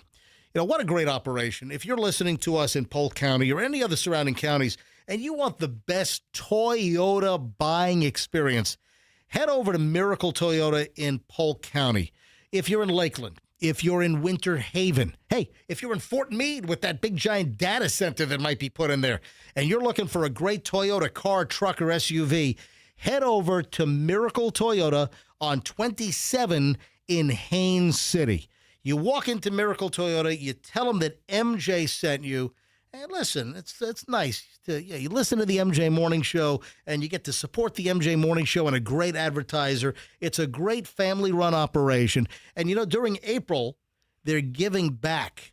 During the entire month of April, when you buy a vehicle at Miracle Toyota, they will make a donation to the charity of your choice under your name. Maybe it's your church. Maybe it's your kids' Girl Scout troop or Cub Scout troop. It's Community Appreciation Month at Miracle Toyota, 27 in Haines City. Please visit them and tell them that MJ sent you. Traffic's on. 925. Final chunk. MJ. Next. I-75 South.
I've got Michelle on hold. She's got a window. I didn't think Michelle was going to be able to talk.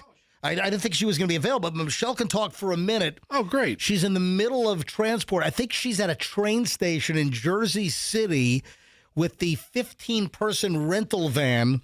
Michelle, when are you picking somebody up? Like right now? Oh, I got to hit the right button here. Hey, Michelle, I'm sorry, but I didn't have you selected. All right, Michelle, can you hear me? Yeah. Yes, I can. All right, so when are you picking somebody up? I'm picking somebody up now. They should be here momentarily. Okay. All right. So Michelle is running people back and forth. You know, the college kids that are working on the film project for Julian's girlfriend. So Michelle is shuttling them from the train station in Jersey City to West Orange because they're coming in from NYU in the city.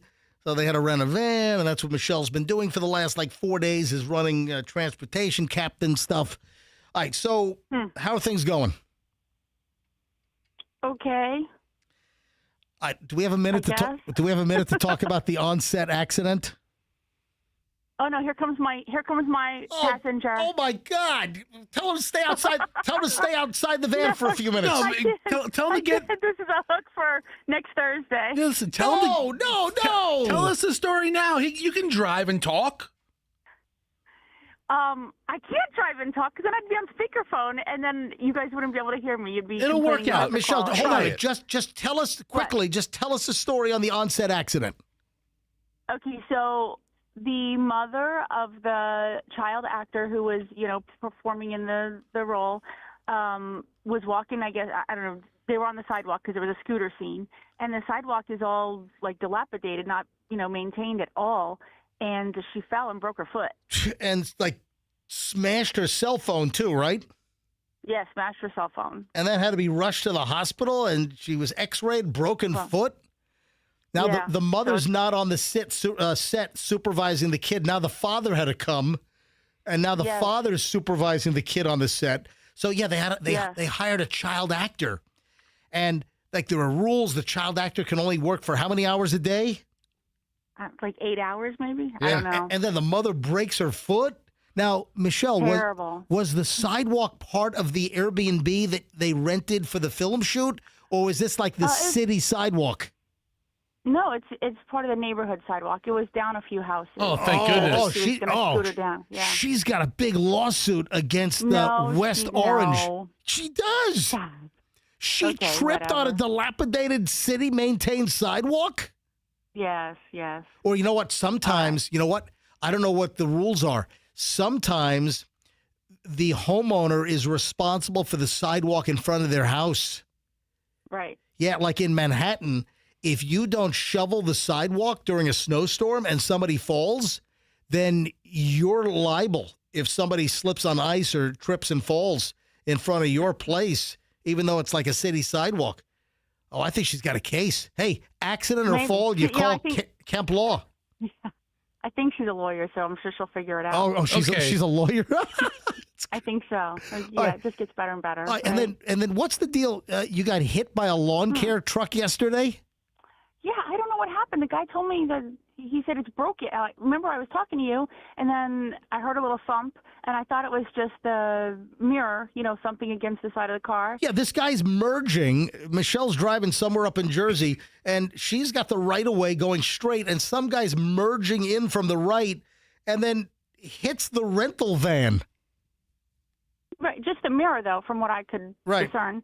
But then he tells me it's broken, and he's pointing to my lights in the front, and I was like, oh, you got to be kidding me. So then I told him, pull over. And then he didn't. The guy flees. And then Michelle's got to chase him to get his license plate. Yeah. I said, well. And then Michelle calls the police, and then did the guy totally flee? Yeah, he left the gas station, but then he came back around and took my picture. Oh, and then Michelle did get the license plate number, but get a load of this. Michelle gets out of the rental van, looks at the mirror and the whole front of the car, and what do you see? Nothing. Zero.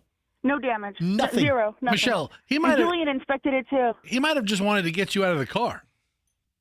Well, then I started thinking about that type of thing. I was like, you know what? What's going on here? Like, why did he literally say? Yeah. Oh, you dropped out. What do you say? PlayStation. Oh, now you're going in and out. Called him back. Hold on. You're breaking up. Say it again. Oh, I stopped at a safe place at the gas station that he was at, right? And then the police were going to come over, and then I called them back after I inspected the car, and I said, "There's no damage, so don't worry about making a report." So he fled initially, but then came back around? Yeah. That's weird. Yeah. So what if he's going to file a report against you? Yeah. Michelle, did you take any pictures of him? Yes. Okay. All right. We're going to need those for evidence. I got it. Michelle, take a picture of the rental van to show that there is no damage, just in case this guy comes after you. Okay. All right, I got to go because I'm driving now. Okay. All right. All right. I think it's illegal to hold the phone in New Jersey and drive. I think it is. All right. Goodbye. Okay. Bye-bye. So all kinds of stuff on this. The mother breaks her foot. Then Michelle gets hit by some guy in a lawn care pickup truck. But then last week we heard all the horror stories about there being half-eaten food, and the house being kind of dirty. There all kinds of anxiety pills and prescriptions on the counter, and there was diarrhea medication left on the counter in the kitchen in this Airbnb that they rented in West Orange, New Jersey. All right, back over to your story quickly before I move on. So why did your friend have to do weekends in jail? No. What did he do to flee the cops? It was an old roommate, Jim. That's right, Jim. Yeah, with Jim. What he did, he had like a motorcycle. He was like one of those little crotch rockets. And cops love pulling over crotch rockets. Oh, and crotch rockets, they flee 82% of the time, according to stats. He gets pulled over one day. Guy gives him a warning. And the guy's looking for him, and he pulls him over like 3 days in a row, and he wasn't speeding. So the same cop on the same beat. The cop was being a little prickly just to bust his chops. He wasn't speeding. You're telling me that roommate Jim was doing nothing illegal? He never issued him a ticket. Nothing illegal. The cop was just pulling him over because it was the officer's entertainment. Is that what you're saying? Cop pulls me over. I'm like, stroke your ticket, Flatfoot. All right, I'll see you in court.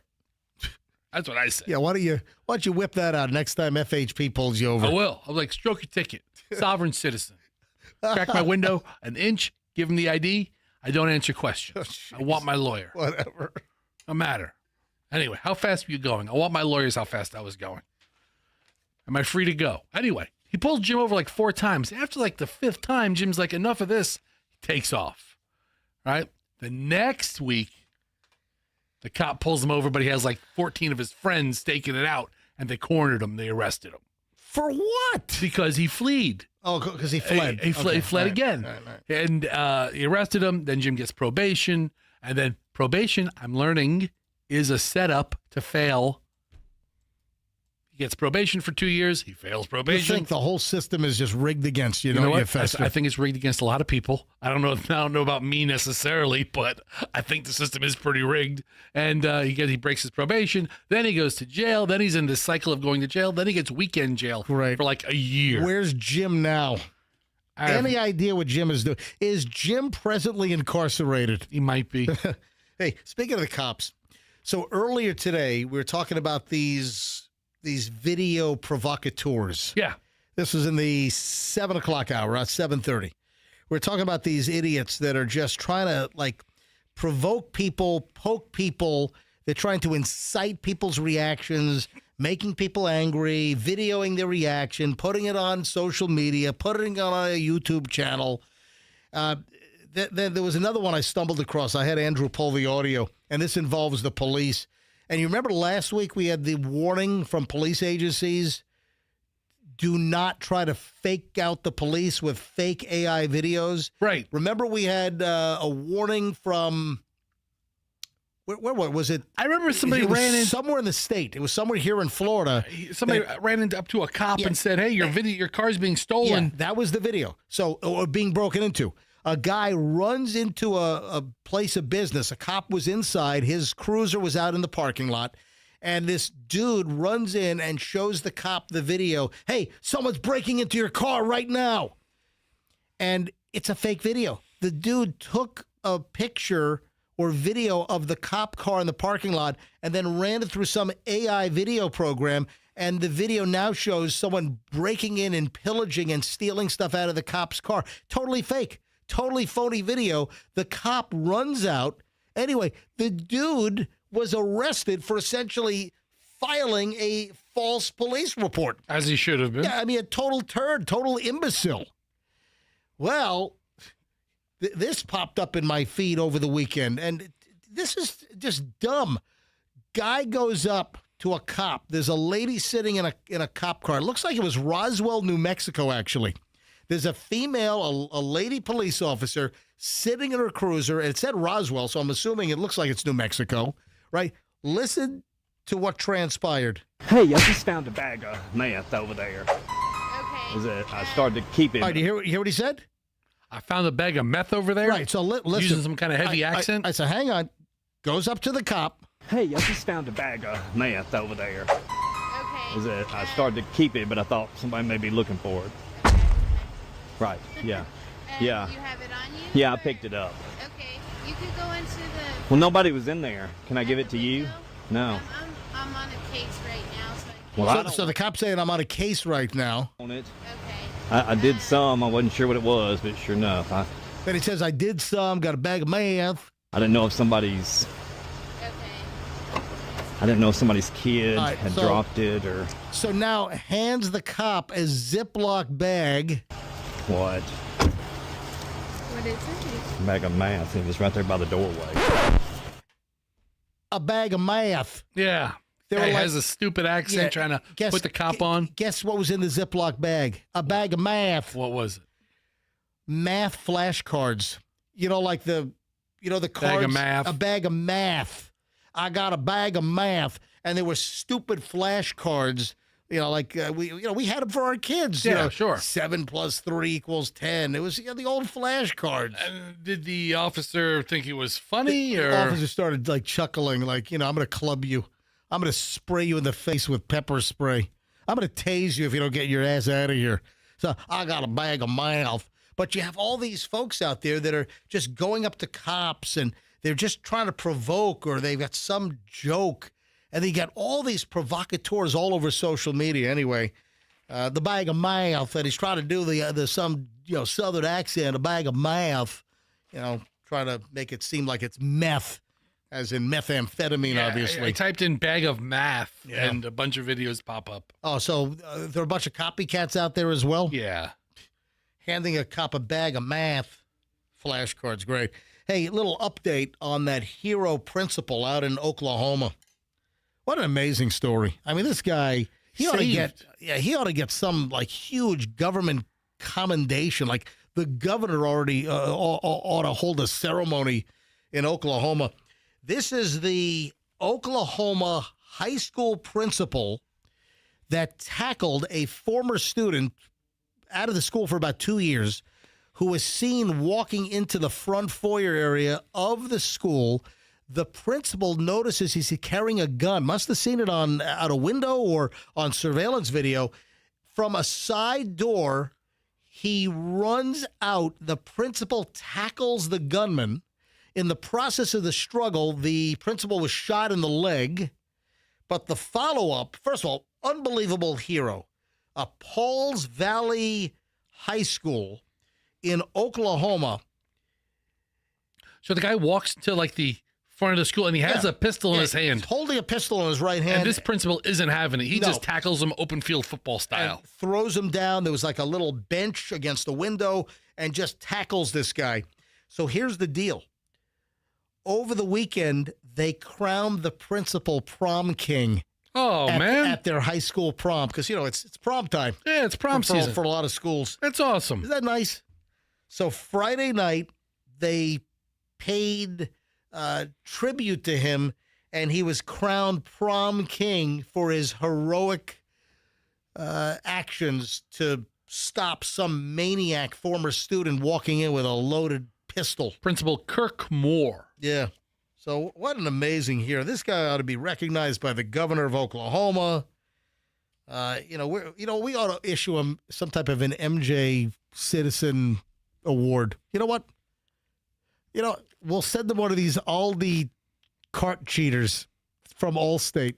These are they called like monkey paws? Is that, a monkey paw. Was that the right word? Well, a monkey paw was a device that slot machine cheats used out in Vegas. So this is like an Aldi monkey paw. I'm cheating Aldi. It's what No, but you get the quarter back. Yeah, I guess you're right. It's not like Aldi keeps your quarter when you shove the quarter in the slot. The quarter is just to, to borrow this. They're trying to keep the carts in the corral instead of having the carts all over the shopping center parking lot. Right. That's the whole deal. And listen, I also want my device back. I also want my monkey paw back, or whatever you're gonna call this thing. Anyway, kudos to this hero principal, and the kids obviously extremely grateful because this prom could have been canceled. If there was a mass shooting at this school, this prom wouldn't have gone on. The school year would have been canceled. Absolutely. They would have ended it right there. Yeah, unbelievable. And then we have the skydiver. This is at Virginia Tech. Some kind of big spring football game. Oh, the scoreboard. Oh, yeah. Oh, I didn't put it together. I thought you said skydiver. I thought somebody landed in a field or hit power line. Did you see it? I saw the still picture of it. I didn't see the video of it. Some skydiver is supposed to do some on-field stunt and land in the middle of the stadium football field at Virginia Tech up in Virginia. What is that, Blacksburg? And the skydiver misses the field and crashes into the huge scoreboard in the end zone. And the parachute's all dangled over the top of the scoreboard. He's dangling, hanging off. They had fire and rescue had to come out and remove him. Yeah, skydiver crashed into the Lane Stadium scoreboard before the Virginia Tech spring football game on Saturday. I mean, I've been to football games before where a guy parachutes into the stadium, carrying the American flag. What is the Army? You got the Army parachute team. What are they Rangers? called? There's the Flying Knights. I think it's the Knights. Okay. The Flying Knights. And I've seen them before. Yeah. So, this guy crashes into the scoreboard. That's funny. All dangling over. The fire department's got to get him down. Oh, that's hysterical. Oh, and then a Washington State teacher. She's in trouble. She flashed topless pictures to her class. Like on her phone? Yeah, well, during a PowerPoint presentation. Oh, no. And this brings up an interesting story of something that happened to me. So this high school teacher is under fire for flashing topless photos to her students during a presentation. The teacher, who has not been identified, works at Glacier Peak High School in Snohomish, Washington. It's a fun name to say. Yeah. Exposed 4 explicit images of a woman's bare breasts while giving a PowerPoint presentation to students on Wednesday. A disturbing blunder that Principal Alicia Mitchell branded an accident in a letter that was sent home to parents. We want to make you aware of an incident in a classroom where inappropriate images were inadvertently shared with the students. The principal sent this note home to parents. It is our understanding that these images have since been viewed by many others beyond the classroom and want to give you an opportunity to process with your student if you choose to do so. The content included images of nude breasts and were briefly visible during a teacher's PowerPoint presentation. She said the troubling mistake, which is under investigation, is not a reflection of the school's expectations for classroom materials. Okay. Oh, really? That goes without saying. All right. So here's what happened. Apparently the phone was hooked up to the projector or something to pull some material. Everything's connected these days. Yeah. And, well, unfortunate things happened. And this brings up something that happened to me. I was doing the Great American Teach-In last November, and I was at that school out in Sefner. Yeah. And I wanted to show the kids something on my phone. Oh, no. A picture. Oh, no. Oh, nothing happened. No, I don't have any nude. I don't have anything inappropriate on my phone in my camera roll. No, nothing happened. Okay. What I want to point out is the teacher. Man, this teacher was so astute. The teacher at this Great American Teach-In at this elementary school that I visited out in Sefner, she was like, "I'm not. No scrolling. No scrolling. Show me the static picture before we put it on the projector in order for it to be shown up on the screen." So, I mean, she was so astute. She knew that what if something inappropriate from my phone was then shown to the class. So I couldn't scroll to find the picture. I had to have the picture for her to see and for her to hold the phone and show the picture. But she was totally astute, aware, and knew of the danger of something like this happening. That's the point I'm trying to make. No scrolling, man. Yep. No. Show me the one picture you want to show. Yep. And that's it. That was it. Do not swipe left or right. Yep. What picture did you want to show? I can't remember. It was something. I don't remember what it was. It's a good question. I was trying to remember what exactly was the picture. Is it a picture of us stuffing a midget in a dryer? No, but we did bring up that story because Shorty Shane was That's out right. there. He went there. He went there with me, and she also was. These are like fifth graders, and she's like, don't give these kids any ideas about shoving people in. So she was like, oh, don't say that. Don't talk about shoving little things in dryers. We gotta go. We gotta get out of here. Hey, so the Cash Kitty is next. It is minutes away from 10 o'clock. In mere minutes on the other side of the commercial. So literally, folks, right after the commercials end, you will hear the new Cash Kitty word.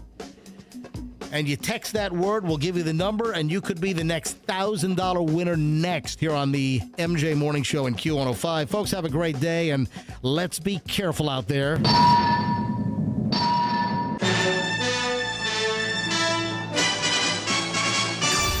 The MJ Morning Show is protected under the laws of the United States and other countries. Unauthorized duplication, distribution, or exhibition may result in civil liability and criminal prosecution. All rights in this work are reserved for purposes of laws in all jurisdictions pertaining to data mining or AI training, including but not limited to Article 3 of Directive EU 2019-790. This work may not be used to train AI. The Q105.